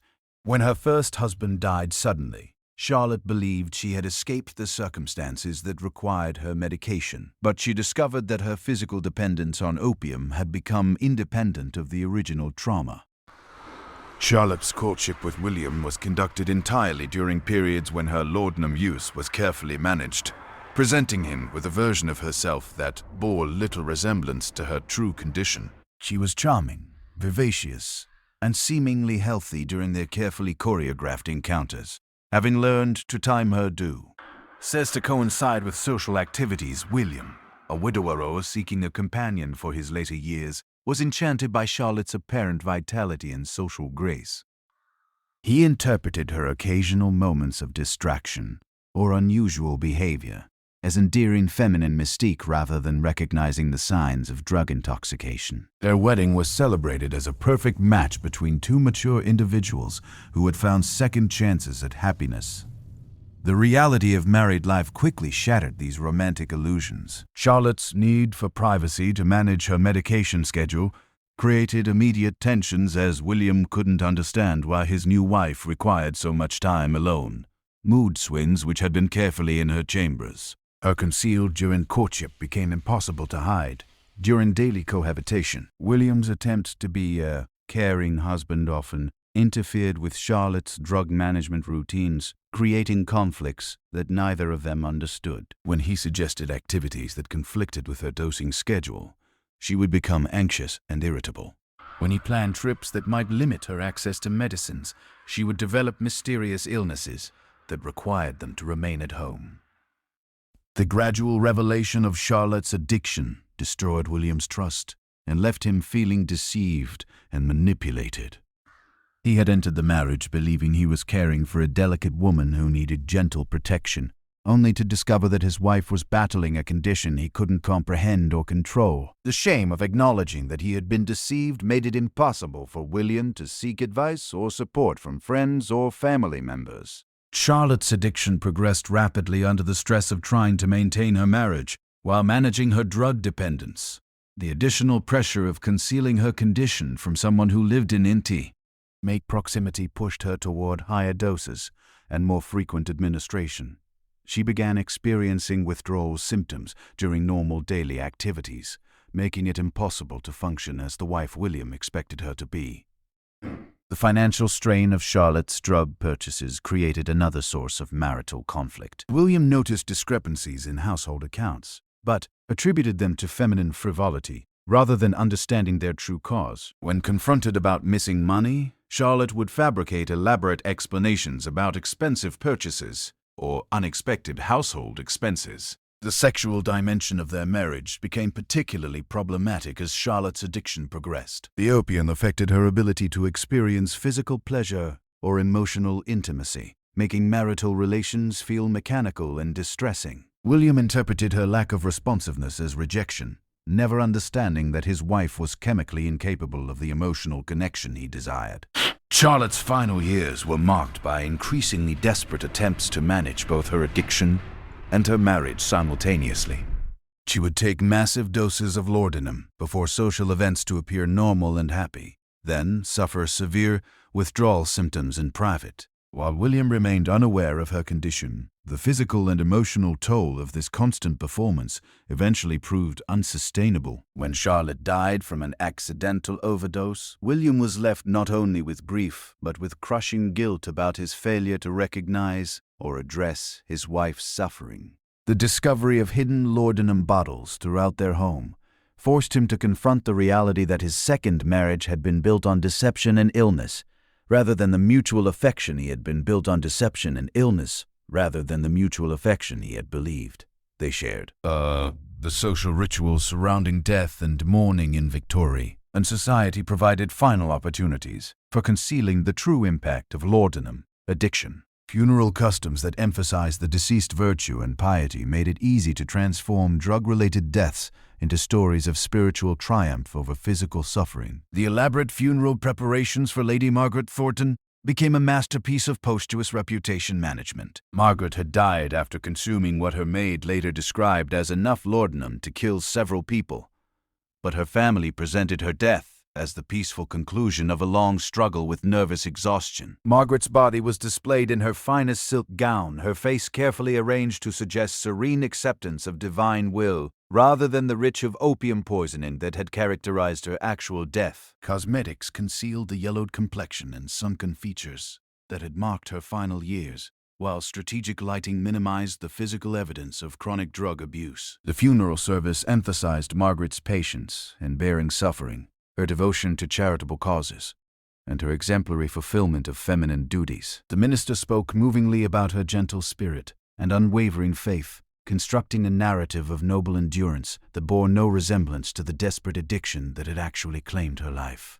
Margaret's husband commissioned an elaborate memorial stone that described her as a loving wife and mother who had been called home after years of faithful service to family and community. The inscription made no reference to the medicine bottles found clutched in her hands, or to the suicide note discovered in her writing desk expressing her despair about her inability to overcome her dependence on laudanum. The mourners who attended Margaret's funeral included dozens of women who were themselves struggling with similar addictions, but the social code governing such gatherings prevented any acknowledgement of shared experience. They stood in silent solidarity, recognizing their own fate in Margaret's carefully sanitized death, while maintaining the public fiction that such tragedies were rare and inexplicable. The newspaper obituaries that appeared following these funerals developed their own coded language for describing laudanum-related deaths. Phrases like "after a long illness borne with Christian fortitude" or "succumbed to nervous exhaustion" became standard euphemisms that informed readers about the true cause of death while maintaining plausible deniability. The memorial practices surrounding these deaths served to perpetuate the very conditions that had caused them. By transforming addiction into martyrdom and overdose into peaceful transition, Victorian society avoided confronting the systematic problems that were destroying its female population. Each funeral became another opportunity to reinforce the deadly fiction that Lord Use was both normal and virtuous. The economic impact of the Lord epidemic extended far beyond the pharmaceutical industry, creating ripple effects that influenced everything from domestic service, wages, to inheritance patterns. Families dealing with addicted members found themselves managing financial crises that threatened their long-term stability and social position. The Blackwood family's economic decline illustrated how laudanum addiction could destroy even substantial fortunes over time. Lady Blackwood's escalating drug consumption had required increasingly creative financing methods, beginning with small deceptions about household expenses and eventually progressing to major financial manipulations that compromised the family's entire estate. By the height of her addiction, Lady Blackwood was spending more on laudanum than the family allocated for all other household expenses combined. Her husband's business income, substantial by any reasonable measure, proved inadequate to support both their normal lifestyle and her pharmaceutical requirements. The family began borrowing against future earnings, then mortgaging properties, and finally liquidating investments to maintain the cash flow necessary for Lady Blackwood's drug purchases. The secrecy surrounding her addiction meant that these financial decisions were made without proper consultation or planning. Mr. Blackwood attributed their mounting debts to general economic difficulties, rather than understanding that his wife's medical expenses were consuming their capital. He made increasingly risky investment decisions in desperate attempts to restore their financial position, often worsening their situation through speculation and poor judgment. The social pressure to maintain appearances while managing financial crisis created additional stress that affected every family member. The Blackwoods continued hosting elaborate dinner parties and funding their children's expensive educations while privately struggling to meet basic obligations. Servants' wages were delayed, suppliers' bills went unpaid, and creditors grew increasingly insistent. But the family maintained the fiction of continued prosperity. Lady Blackwood's death from an overdose came at a moment when the family faced complete financial ruin. The funeral expenses, paid for with borrowed money, represented the final drain on resources that had been systematically depleted over years of hidden addiction.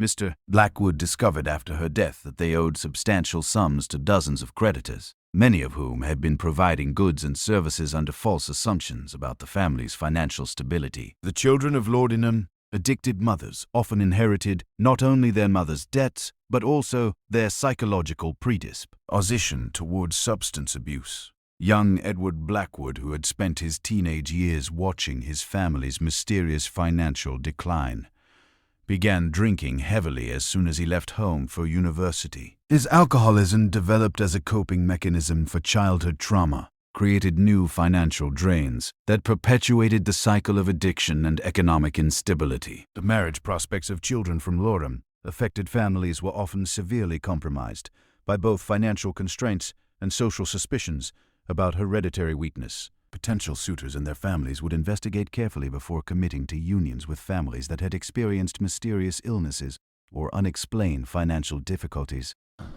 The insurance industry began developing crude actuarial models that identified families with histories of female nervous disorders as poor risks for life insurance policies. These calculations, based on statistical correlations rather than medical understanding, effectively penalize families dealing with laudanum addiction by making it difficult to obtain financial protection against further losses. The legal profession developed specialized expertise in managing the complex estate issues created by laudanum-related deaths. Lawyers learned to identify the signs of drug-related financial manipulation and develop strategies for protecting surviving family members from creditors who might have been unknowingly enabling addictive behaviors through extended credit arrangements. The banking industry's response to the Lord epidemic revealed both the scope of the problem and society's continued denial of its existence. Bank managers began recognizing patterns of account activity that suggested customer drug addiction. But they developed policies designed to protect institutional interests rather than to help struggling families address underlying problems. 8 banks serving wealthy clientele noticed increasing numbers of female customers who made frequent small withdrawals that didn't correspond to normal household expense patterns. These women would visit multiple branches, often accompanied by servants, to conduct transactions that seemed designed to avoid attracting attention to their total withdrawal amounts. Bank officers learned to recognize the physical signs of laudanum intoxication in customers who arrived to conduct business while heavily medicated. They developed procedures for handling clients who seemed confused about transaction amounts or who signed documents with measures would design obviously impaired judgment. But these protective to limit institutional liability rather than to provide assistance to customers who were clearly struggling with serious problems. The correspondence between banks and their addicted customers revealed the elaborate deceptions required to maintain addiction while preserving social respectability. Women would write detailed letters explaining unusual account activity, creating fictional expenses, and fabricating financial emergencies to justify their frequent need for cash. Mrs. Penelope Ashworth's letters to her private banker provided a masterclass in the creative accounting required to fund laudanum addiction without arousing suspicion. She described non-existent home repairs, fictional medical expenses for imaginary relatives, and elaborate charity commitments that supposedly required regular cash donations. Her banker, recognizing the implausibility of her explanations, but reluctant to challenge a valued customer, simply processed her requests while maintaining careful records that documented the progression of her financial deception. The banking industry's files contained hundreds of similar cases, representing a hidden archive of the Lord Epidemic's financial impact. These records, preserved in institutional vaults long after the customers had died, provided statistical evidence of addiction's prevalence among upper-class Victorian women. But the information remained buried in confidential business files, never contributing to public understanding of the crisis. The international banking networks that served wealthy Victorian families created opportunities for particularly sophisticated financial manipulations designed to conceal drug-related expenses. Women could transfer funds between accounts in different countries ostensibly for travel or investment purposes, while actually financing laudanum purchases that would be difficult to trace through normal channels. Lady Catherine Morrison developed an elaborate system of international transfers that allowed her to purchase opium through foreign suppliers without creating obvious connections to her domestic financial activities.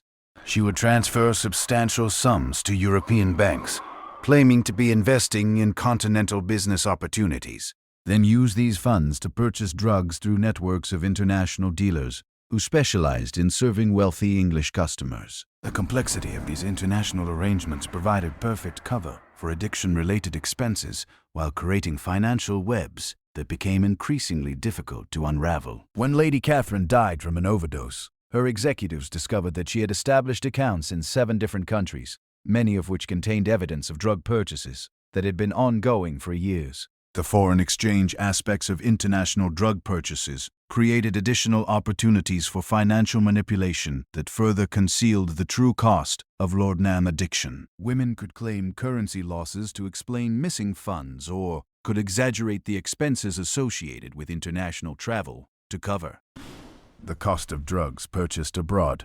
The development of international telegraph networks during the Victorian era made it possible to coordinate these complex financial arrangements across vast distances. But the same technology also created new opportunities for discovery when family members or legal authorities began investigating suspicious account activities. The telegraph companies that processed messages related to drug purchases became unwitting participants in the Lord trade, handling coded communications between addicted customers and their suppliers across national boundaries. The standardized forms used for international telegrams preserved evidence of these transactions in company archives, creating another hidden record of the epidemic's scope and international character. The maritime industry played a crucial role in supplying the international opium trade that fed Victorian laudanum addiction. Ship captains and crew members developed sophisticated smuggling networks that transported drugs alongside legitimate cargo, often with the knowledge and cooperation of customs officials who had been bribed or who simply didn't understand the medical significance of the substances they were allowing to pass through their ports. Captain Andrew Fairfax commanded merchant vessels that traveled regularly between London and various ports in the eastern Mediterranean, where high-quality opium was readily available from Turkish and Syrian suppliers. His ships carried official cargoes of spices, silk, and other luxury goods. But their most profitable cargo consisted of carefully concealed packages of raw opium destined for pharmaceutical manufacturers and private customers throughout England. Captain Fairfax developed relationships with apothecaries and private physicians who would place orders for specific quantities of opium, often requesting particular varieties that were prized for their purity and potency. These medical professionals understood that their wealthy female patients required stronger preparations than were generally available through normal commercial channels, and they were willing to pay premium prices for superior products. The smuggling operations required careful coordination between ship crews, dock workers, and distribution networks that could deliver products to customers without attracting official attention. Captain Fairfax employed a network of servants, delivery men, and shop assistants who could transport drugs from ships to customers while maintaining the appearance of conducting legitimate business. The financial profits from opium smuggling were enormous, often exceeding the returns from legal cargo by substantial margins. A single successful voyage could generate enough income to fund Captain Fairfax's retirement. But the addictive nature of his market created steady demand that made continued smuggling activities irresistibly profitable. The risks associated with drug smuggling were offset by the protection provided by customers' social positions and their desperate need for continued supplies. Wealthy, addicted women represented ideal customers because they possessed both the financial resources to pay premium prices and the social influence to protect their suppliers from legal consequences. Captain Fairfax's customer list included the wives of judges, military officers, and government officials, who would use their influence to shield him from prosecution if his activities were discovered. The mutual dependence between smuggler and customers created a web of complicity that made enforcement of drug laws virtually impossible within upper-class social circles. The international nature of the opium trade meant that Victorian women could access drugs from suppliers throughout the British Empire and beyond, creating a global market that responded quickly to changes in demand or supply conditions. When political situations disrupted traditional supply routes, new networks would emerge to serve the continuing needs of addicted customers. The Crimean War created temporary shortages of Turkish opium that forced Victorian suppliers to develop alternative sources in India and China. These new supply chains introduced different varieties of opium, with varying potencies and effects, creating additional dangers for customers who couldn't accurately gauge the strength of unfamiliar products. The colonial administration's involvement in opium production and distribution created conflicts of interest that compromised efforts to regulate drug use within the empire. British officials who profited from opium cultivation in India were reluctant to support policies that might reduce demand for their products, even when they recognized the social damage caused by widespread addiction. The East India Company's monopoly on opium production created artificial scarcities that drove up prices and encouraged the development of black market alternatives. These unofficial supply networks often provided adulterated or contaminated products that posed additional health risks to consumers who were already vulnerable to overdose and other complications. The medical establishment's relationship with the opium trade revealed fundamental conflicts between professional ethics and commercial interests. Many physicians who publicly condemned opium addiction privately invested in companies that manufactured laudanum and other opiate preparations, creating financial incentives for continued overprescribing. Dr. William Hartwell maintained a respectable medical practice that specialized in treating nervous disorders among wealthy women, but his private investments included substantial holdings in 3 different pharmaceutical companies that manufactured the very products he prescribed to his patients. His treatment recommendations consistently favored expensive proprietary medicines over cheaper generic alternatives, generating profits for companies in which he held financial interests. The medical journals of the era published articles about the dangers of opium addiction, while simultaneously running adactions for laudanum preparations that promised miraculous cures for the same conditions. The articles described as symptoms of drug dependence.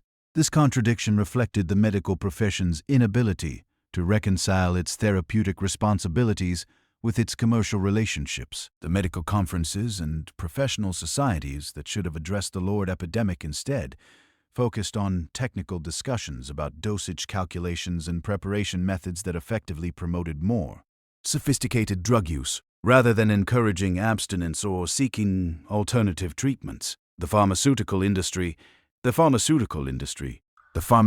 conferences of the Victorian era became showcases for increasingly potent opium preparations, with manufacturers competing to develop products that would capture larger shares of the lucrative female market.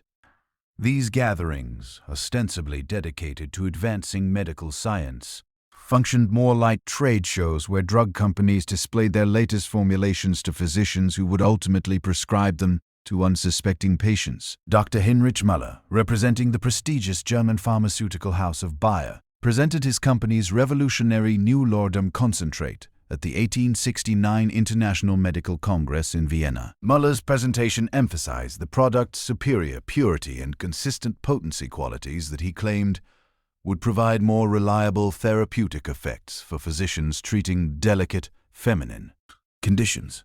What Dr. Müller didn't mention was that Bayer's new concentrate was nearly 3 times stronger than traditional laudanum preparations, making accidental overdoses far more likely for patients who had developed tolerance to weaker formulations. The company's internal research had identified this danger during product development, but marketing considerations outweighed safety concerns in their final decision to proceed with commercial production. The physicians attending Mueller's presentation were impressed by the elegant packaging and professional marketing materials that accompanied the new product. Bayer had invested heavily in creating an image of scientific sophistication that appealed to medical professionals who wanted to offer their patients the latest advances in pharmaceutical technology. Dr. James Morrison, a London physician with a large practice among society ladies, placed an immediate order for Bayer's new concentrate after witnessing Mer's demonstration. Morrison was particularly attracted to the product's concentrated form, which would allow his patients to achieve the same effects with smaller doses, potentially reducing the obvious signs of medication that might attract unwanted attention. Morrison's first patient to receive the new preparation was Lady Elizabeth Petton, who had been taking traditional Lord for chronic headaches for nearly 2 years. Morrison explained that the new German medicine would provide superior relief with greater convenience, requiring only a few drops rather than the tablespoons of liquid she had been consuming. Lady Elizabeth was delighted by the prospect of a more discreet medication that wouldn't require her to carry large bottles or measure obvious quantities during social situations. She began taking the concentrated preparation with enthusiasm, initially pleased by its powerful effects and reduced volume. But, within days of switching to the new medicine, Lady Elizabeth experienced symptoms that neither she nor Dr. Morrison understood. The concentrated preparation was so much stronger than her previous medication that her usual dosing schedule now provided massive overdoses, while attempts to reduce the amount triggered severe withdrawal symptoms that seemed to indicate inadequate treatment. Lady Elizabeth found herself trapped in a cycle of alternating overdose and withdrawal that made normal functioning impossible. She would take what seemed like a tiny amount of medicine, only to become so heavily sedated that she couldn't remain conscious during important social obligations. When she tried to reduce the dose to maintain alertness, she would experience anxiety, nausea, and tremors that were worse than her original headaches. Dr.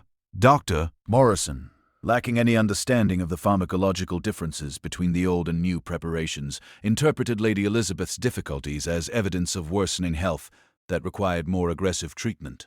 He increased her dosing schedule and added supplementary medications to address what he perceived as new symptoms of her underlying condition. The combination of concentrated laudanum with additional opiate preparations created a pharmaceutical cocktail that would have challenged the tolerance of experienced drug users.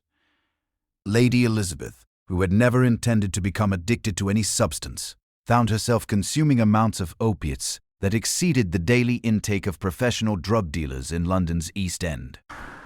Her physical transformation was rapid and dramatic. Within weeks of beginning the new treatment, Lady Elizabeth had lost significant weight, developed a persistent tremor, and begun experiencing hallucinations that made social interaction increasingly difficult. Her skin took on the waxy yellowish appearance characteristic of chronic opium poisoning, while her pupils remained constricted, even in dim lighting. The servants in the Petton household watched their mistresses decline with growing alarm. Mary O'Sullivan, Lady Elizabeth's personal maid, later described finding her employer unconscious in her sitting room on multiple occasions, sometimes with the concentrated medicine bottle still clutched in her hand. Mary's attempts to express concern about Lady Elizabeth's condition were dismissed by both her employer and Dr. Morrison, who explained that servants couldn't be expected to understand the complexities of medical treatment for sophisticated nervous disorders. Mary was instructed to ensure that Lady Elizabeth's privacy was protected and that her medication schedule was maintained exactly as prescribed. The isolation imposed by her deteriorating condition meant that Lady Elizabeth had no opportunity to compare her experiences with those of other women who might have warned her about the dangers of concentrated opium preparations. She existed in a medical bubble created by Dr. Morrison's confident pronouncements and her family's trusting acceptance of his expertise. Lady Elizabeth's husband, Sir Thomas Petton, noticed his wife's dramatic changes, but accepted Dr. Morrison's explanations that her symptoms represented the natural progression of her underlying nervous condition. Sir Thomas had built his successful business career on trusting expert advice, and he applied the same approach to his wife's medical treatment.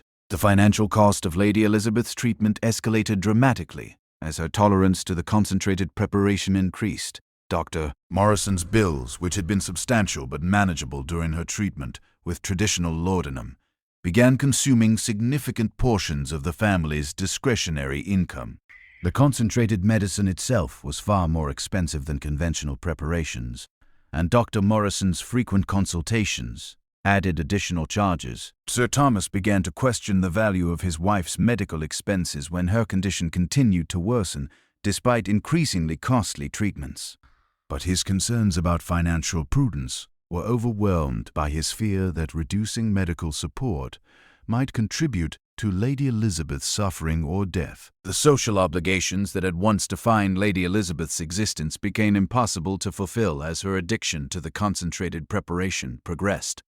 She would agree to attend charity functions or dinner parties, then find herself too heavily sedated or too anxious about missing doses to leave her home. Her friends began to speculate about the mysterious illness that was transforming the vivacious woman they had known into a reclusive invalid. The most charitable interpretations suggested that Lady Elizabeth was suffering from consumption or some other wasting disease that required privacy and rest. Less charitable observers whispered about nervous breakdowns or hereditary madness that might explain her withdrawal from society. Lady Elizabeth's final public appearance occurred at a women's charity luncheon, where she had promised to speak about support for orphan children.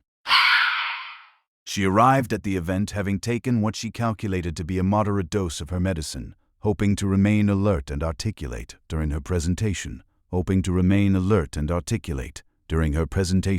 But her tolerance calculations proved fatally inaccurate. The concentrated preparation's unpredictable absorption rate meant that the effects hit her more subtly and powerfully than anticipated. She began her speech normally, discussing the plight of homeless children with her usual passion and eloquence. Midway through her remarks, Lady Elizabeth's words began to slur, and she started repeating sentences without seeming to realize her error. Her audience, composed of society ladies who had known her for years, watched in horrified silence as she swayed behind the podium, struggling to maintain her balance while attempting to continue her presentation. The speech ended when Lady Elizabeth collapsed onto the luncheon table, scattering fine china and flower arrangements while losing consciousness completely. The women in attendance assumed she had suffered some sort of seizure or fainting spell brought on by her delicate constitution and the stress of public speaking. Dr. Morrison, summoned to treat Lady Elizabeth at the scene of her collapse, attributed her condition to nervous exhaustion and prescribed complete rest along with increased doses of her medication to prevent similar episodes in the future. He assured Sir Thomas that such incidents were common among ladies of refined sensibility who overtax their delicate systems. Lady Elizabeth never recovered from the humiliation of her public collapse. The incident confirmed her worst fears about her inability to control her medication effects, while the sympathetic concern expressed by her friends made her feel like a fraud who was deceiving people about her true condition. She began taking larger doses of the concentrated preparation to achieve the sense of peace and detachment that had initially attracted her to laudanum use. But the powerful medicine now required dangerous amounts to produce the desired effects, creating a pharmaceutical Russian roulette where each dose might be her last. Lady Elizabeth's death occurred on a quiet Tuesday afternoon, as she sat in her favorite garden chair, reading a novel she had enjoyed before her addiction began. Mario Sullivan found her employer's body several hours later, the book still open in her lap and the concentrated medicine bottle empty beside her. The official cause of death was recorded as heart failure brought on by chronic nervous exhaustion, a diagnosis that satisfied the coroner and preserved the family's reputation. Dr. Morrison signed the death certificate without hesitation, genuinely believing that Lady Elizabeth had succumbed to the progressive nervous disorder he had been treating. The funeral arrangements reflected the social standing Lady Elizabeth had maintained throughout her addiction, with hundreds of mourners attending services that celebrated her charitable works and feminine virtues. The minister spoke movingly about her patient endurance of suffering and her devotion to helping society's most vulnerable members. Sir Thomas commissioned a memorial window in the local church that depicted Lady Elizabeth as an angel of mercy watching over orphan children The image became a lasting symbol of Victorian feminine ideal. Commemorating a woman whose actual death had resulted from pharmaceutical industry's reckless pursuit of profit and the medical profession's dangerous ignorance about addiction. The concentrated laudanum preparate ions that had killed Lady Elizabeth continued to be marketed aggressively throughout England and America, with manufacturers developing even more potent formulations to capture competitive advantages in the expanding market for feminine medicines. The lessons that might have been learned from her death remained hidden behind the elaborate deceptions that Victorian society used to protect itself from uncomfortable truths. Dr. Morrison continued his medical practice without any recognition of his role in Lady Elizabeth's death, eventually becoming a respected authority on the treatment of nervous disorders among upper-class women. His techniques for managing delicate feminine constitutions were adopted by physicians throughout the English-speaking world, ensuring that Lady Elizabeth's tragedy would be repeated countless times in drawing rooms and private chambers across the civilized world. The pharmaceutical industry, Egypt. The pharmaceutical industry's development of concentrated opium preparations represented just one aspect of a broader trend towards stronger and more dangerous products designed to capture market share in the competitive laudanum trade. Companies began adding alcohol, cocaine, and other addictive substances to their opium-based medicines, creating combination products that were even more habit-forming than pure opium preparations. Mrs. Pempton's miracle elixir combined laudanum with a substantial amount of cocaine, producing effects that patients described as remarkably energizing compared to traditional opium medicines. The cocaine masked some of opium's sedating effects, allowing women to remain functional while consuming dangerous amounts of opiates. Sarah Mitchell, a minister's wife from Yorkshire, became one of the first customers to try Mrs. P. Milton's new formula after her usual laudanum supply, recommended it as a superior treatment for the chronic fatigue that had been troubling her for months. Sarah was immediately impressed by the elixir's ability to provide pain relief, without the drowsiness that had been interfering with her church duties. The cocaine component of Mrs. Templeton's formula created a euphoric energy that Sarah had never experienced with traditional laudanum. She felt capable of accomplishing enormous amounts of work.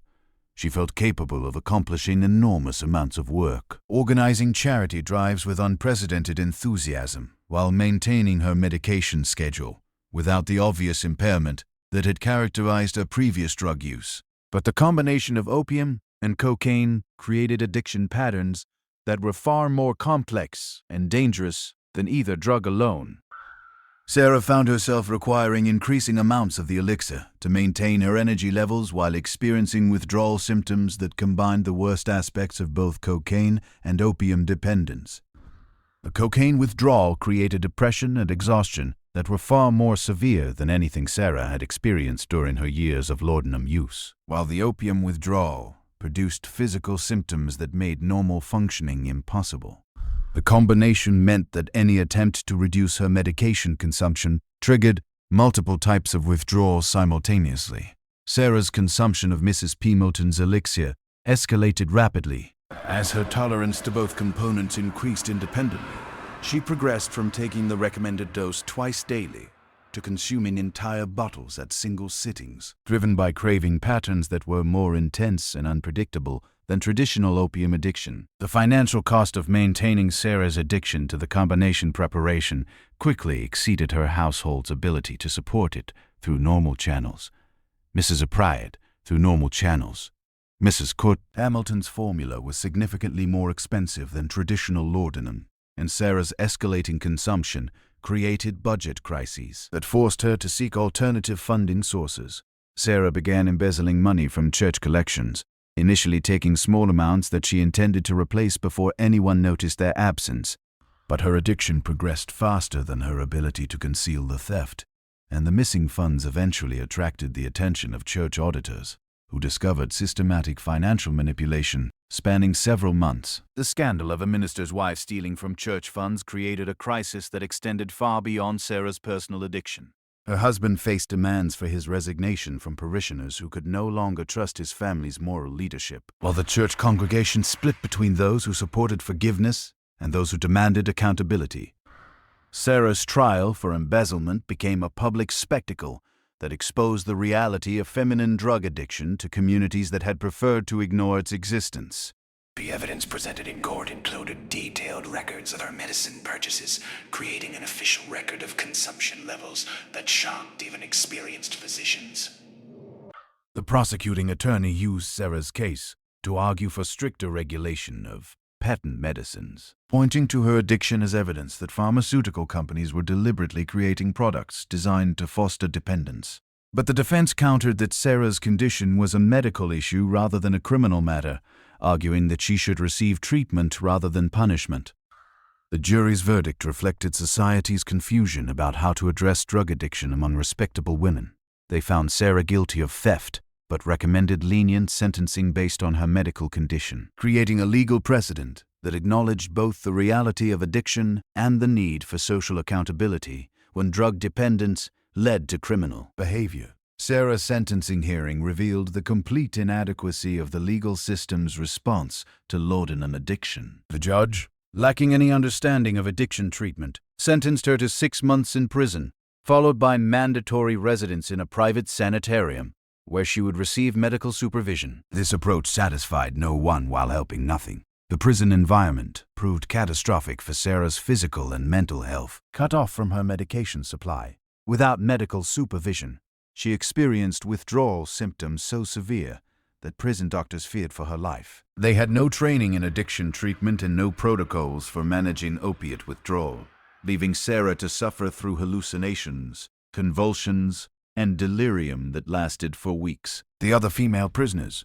mostly prostitutes and thieves from London's poorest neighborhoods, initially viewed Sarah with suspicion and resentment. A refined accent and obvious middle-class background marked her as different from their usual cellmates. But as they witnessed her withdrawal agony, many recognized symptoms they had seen in their own lives, or those of their associates who used opium recreationally. Mary Flanagan, a pickpocket serving time for theft, became Sarah's unofficial caretaker during the worst phases of withdrawal. Mary had grown up in London's East End, where opium use was common and openly acknowledged, giving her practical knowledge about managing withdrawal symptoms that prison officials lacked. Mary would sit beside Sarah during her worst moments, holding her hands steady when tremors made eating impossible, and talking her through panic attacks that left her gasping for breath. The bond formed between these two women from vastly different social backgrounds illustrated how Lord addiction transcended class distinctions in its basic human impact. Sarah's experience in prison forced her to confront the reality of her addiction without the elaborate social mechanisms that had enabled her denial, stripped of her respectable identity and comfortable surroundings. She could no longer pretend that her drug use was simply medical treatment for legitimate health conditions. The sanitarium, where Sarah was transferred after completing her prison sentence, represented the era's most advanced approach to treating female addiction. But even these specialized facilities operated with limited understanding of effective treatment methods. The Willowbrook Institute for Nervous Disorders promised revolutionary treatments based on European methods, but their actual techniques differed little from the rest cures that had failed countless other women. Dr. Augustus Blackwell, Willowbrook's medical director, believed that feminine addiction resulted from moral weakness combined with physical delicacy that made women particularly susceptible to the corrupting influence of powerful medicines. His treatment protocol emphasized moral instruction, religious counseling, and gradual reduction of opiate medications under strict medical supervision. Sarah's treatment began with complete isolation from outside influences that might undermine her recovery. She was confined to a small room furnished only with basic necessities, denied access to books, letters, or visitors who might remind her of the circumstances that had led to her addiction. Dr. Blackwell believed that such distractions would interfere with the moral reflection necessary for genuine reformation. The medication reduction schedule imposed at Willowbrook was based on theoretical calculations rather than individual patient needs or responses. Sarah's daily laudanum dose was reduced by predetermined amounts according to a rigid timeline that took no account of her withdrawal symptoms or psychological state. The physical agony of forced withdrawal was compounded by the psychological pressure of constant moral evaluation by staff members who interpreted any sign of distress as evidence of insufficient commitment to recovery. Sarah's requests for additional medication to ease withdrawal symptoms were recorded as moral failures, while her physical symptoms were attributed to weakness of character rather than medical necessity. The other women confined at Willowbrook represented a cross-section of Victorian society's laudanum casualties. Lady Margaret Ashworth had been committed by her husband after her addiction had progressed to the point where she could no longer fulfill basic social obligations. Miss Catherine Petton, a judge's daughter, had been sent for treatment after attempting suicide when her family discovered her drug use. These women formed an unlikely community bound by shared suffering and mutual understanding that transcended their normal social boundaries. In whispered conversations during brief moments when staff supervision was relaxed, they shared stories of how their addictions had begun, strategies they had used to conceal their drug use, and fears about their futures after treatment.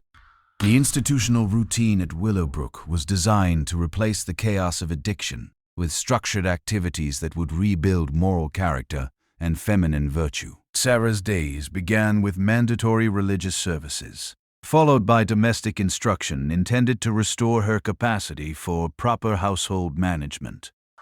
The afternoons were devoted to moral improvement through reading carefully selected literature that emphasized themes of feminine duty, self-sacrifice, and redemption through suffering. Sarah was required to write daily reflections on these readings, demonstrating her progress toward understanding the spiritual lessons her addiction was meant to teach. The treatment philosophy underlying these activities reflected Victorian society's fundamental misunderstanding of addiction as a moral rather than medical condition. Dr. Blackwell genuinely believed that Sarah's recovery depended on her ability to acknowledge her moral failings and commit to a life of greater virtue and self-discipline. But the actual effect of this approach was to increase Sarah's shame and self-loathing without addressing the physical and psychological factors that had made her vulnerable to addiction in the first place. She learned to provide the responses that staff members wanted to hear while privately struggling with cravings and withdrawal symptoms that the moral instruction did nothing to alleviate. The gradual medication reduction imposed at Willowbrook created a prolonged withdrawal experience that was more psychologically damaging than the rapid detoxification Sarah had endured in prison. The constant awareness that her doses were being reduced, combined with the knowledge that any sign of distress would be interpreted as moral weakness, created anxiety that made the withdrawal symptoms more severe. Sarah's physical health deteriorated significantly during her months at Willowbrook, despite the institution's claims about the healing benefits of their treatment methods. The stress of forced withdrawal, combined with the inadequate nutrition provided by the institutional diet, left her weak and susceptible to infections that further complicated her recovery. The social isolation imposed as part of Sarah's treatment proved particularly devastating for someone whose addiction had already destroyed her family relationships and community standing. Cut off from any supportive human contact, she began to question whether recovery was possible or even desirable, given the life of shame and rejection that awaited her upon release. The financial burden of Sarah's treatment at Willowbrook created additional stress for her husband, whose congregation had still not fully forgiven the scandal of his wife's theft from church funds. The sanitarium's fees consumed most of the family's savings, while his reduced income from lost parishioners made it difficult to maintain their household during Sarah's absence. Reverend Mitchell faced pressure from church leadership to divorce his wife and seek a fresh start with a new congregation, where his reputation wouldn't be tainted by association with addiction and criminal behavior. But his religious convictions about the sanctity of marriage conflicted with practical considerations about his ability to continue his ministry while supporting a wife whose condition had brought disgrace upon his calling.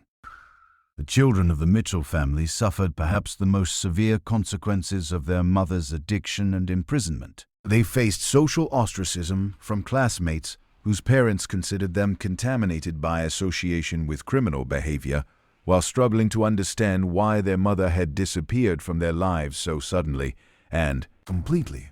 Young Thomas Mitchell, only 12 years old when his mother was imprisoned, developed behavioral problems that reflected his confusion and anger about the family's situation. His academic performance declined dramatically, and he began fighting with other students who made references to his mother's crime. The psychological impact on these children would extend far into their adult lives, shaping their attitudes toward authority, their ability to trust relationships, and their own vulnerability to substance abuse. The shame and secrecy surrounding their mother's condition taught them to hide their own emotional struggles rather than seeking help when they needed support. Sarah's eventual release from Willowbrook, after 18 months of treatment, represented a hollow victory for the institutional approach to addiction recovery. While she had successfully completed the medication reduction program and could demonstrate her ability to function without laudanum, the underlying issues that had made her vulnerable to addiction remained unrest. The woman who returned to her family bore little resemblance to the energetic minister's wife who had once organized charity drives and led women's prayer groups.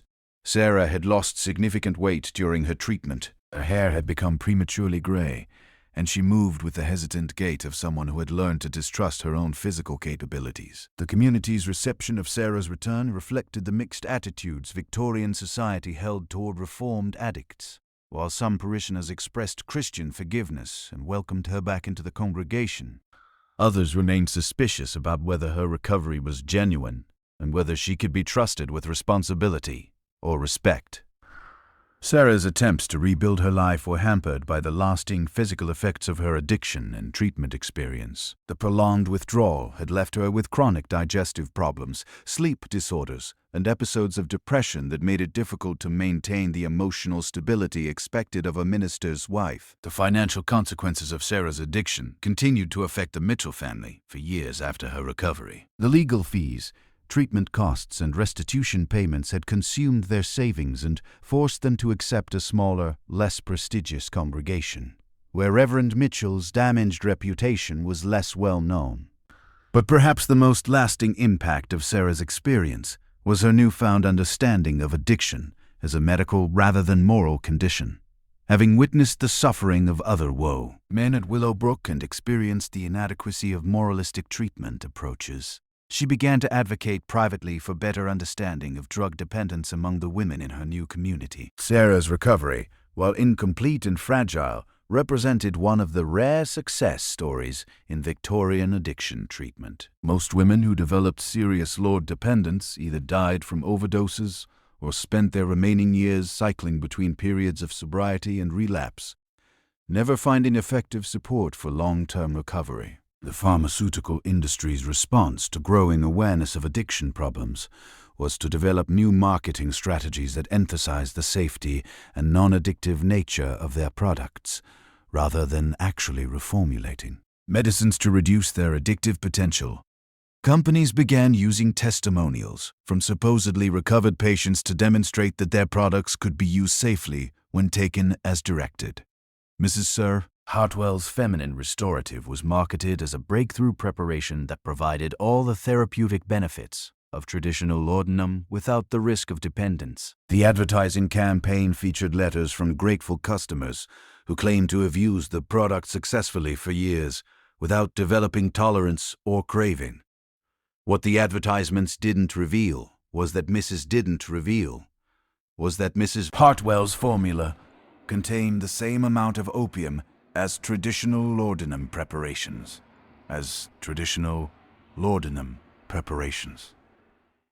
Combined with additional ingredients that were intended to mask the taste and smell that might alert users to the presence of narcotic substances. The product was no safer than conventional medicines, but its deceptive marketing convinced many women that they were choosing a healthier alternative. Caroline Whitmore began using Mrs. Hartwell's preparation after reading testimonials that promised effective treatment for nervous exhaustion with thawed. The drowsiness and confusion she had experienced with previous medications, Caroline was particularly attracted to the product's claim that it would allow her to maintain her active social schedule while receiving medical treatment. The initial effects of Mrs. Hartwell's formula seemed to confirm the advertising claims. Caroline felt energetic and capable while taking the medicine, and she didn't experience the obvious sedation that had characterized her previous Lord use. She was able to attend dinner parties and charity events without appearing impaired, leading her to believe that she had finally found a safe and effective treatment. But within weeks of beginning the new preparation, Caroline noticed that she was taking the medicine more frequently than the label recommended. The effects seemed to wear off more quickly than expected, and she found herself reaching for additional doses to maintain the sense of well-being that had initially impressed her. Caroline's tolerance to Mrs. Hartwell's formula developed rapidly, requiring her to consume increasing amounts to achieve the same therapeutic effects. But because the medicine didn't produce obvious signs of intoxication, she was able to maintain the illusion that her use remained within normal medical bounds. The deceptive nature of Mrs. Hartwell's marketing created particularly dangerous situations for women like Caroline, who believed they were using safe alternatives to traditional laudanum. They would consume dangerous amounts of opium, while remaining convinced that they were avoiding the addiction risks associated with older preparations. Caroline's consumption of Mrs.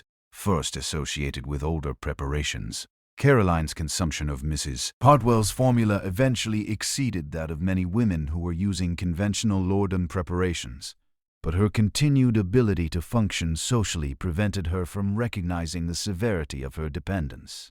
She attributed her need for frequent doses to the particularly severe nature of her nervous condition, rather than understanding that she had developed tolerance to the opium in her medicine. The financial cost of maintaining Caroline's addiction to Mrs. Hartwell's preparation was substantial, as the product was priced as a premium medicine that commanded higher prices than generic laudanum preparations. But Caroline justified the expense by believing that she was investing in her health rather than feeding an addiction. Caroline's family noticed changes in her behavior and personality that they attributed to improvement in her underlying nervous condition. The energy and optimism she displayed while taking Mrs. Hartwell's formula seemed to indicate that she was finally receiving effective medical treatment, leading them to support her continued use of the expensive preparation. The tragic irony of Caroline's situation was that her family's well-intentioned support for what they believed was successful medical treatment actually enabled her progression toward a more severe addiction than she might have developed with conventional laudanum. The deceptive marketing of Mrs. Hartwell's formula had created a perfect storm of medical misinformation, family enablement, and pharmaceutical manipulation. The stories of Caroline Whitmore and countless others like her represent more than individual tragedies. They reveal a systematic failure that claimed an entire generation of Victorian women, hidden behind parlor doors and buried beneath layers of social respectability. These weren't isolated cases of moral weakness or feminine frailty. They were victims of an industry that prioritized profit over human life, a medical establishment that confused ignorance with expertise, and a society that chose comfortable lies over uncomfortable truths. The Lord epidemic stands as a stark reminder that progress without compassion leads only to elegant destruction, and that the most dangerous poisons often come wrapped in the most beautiful packages.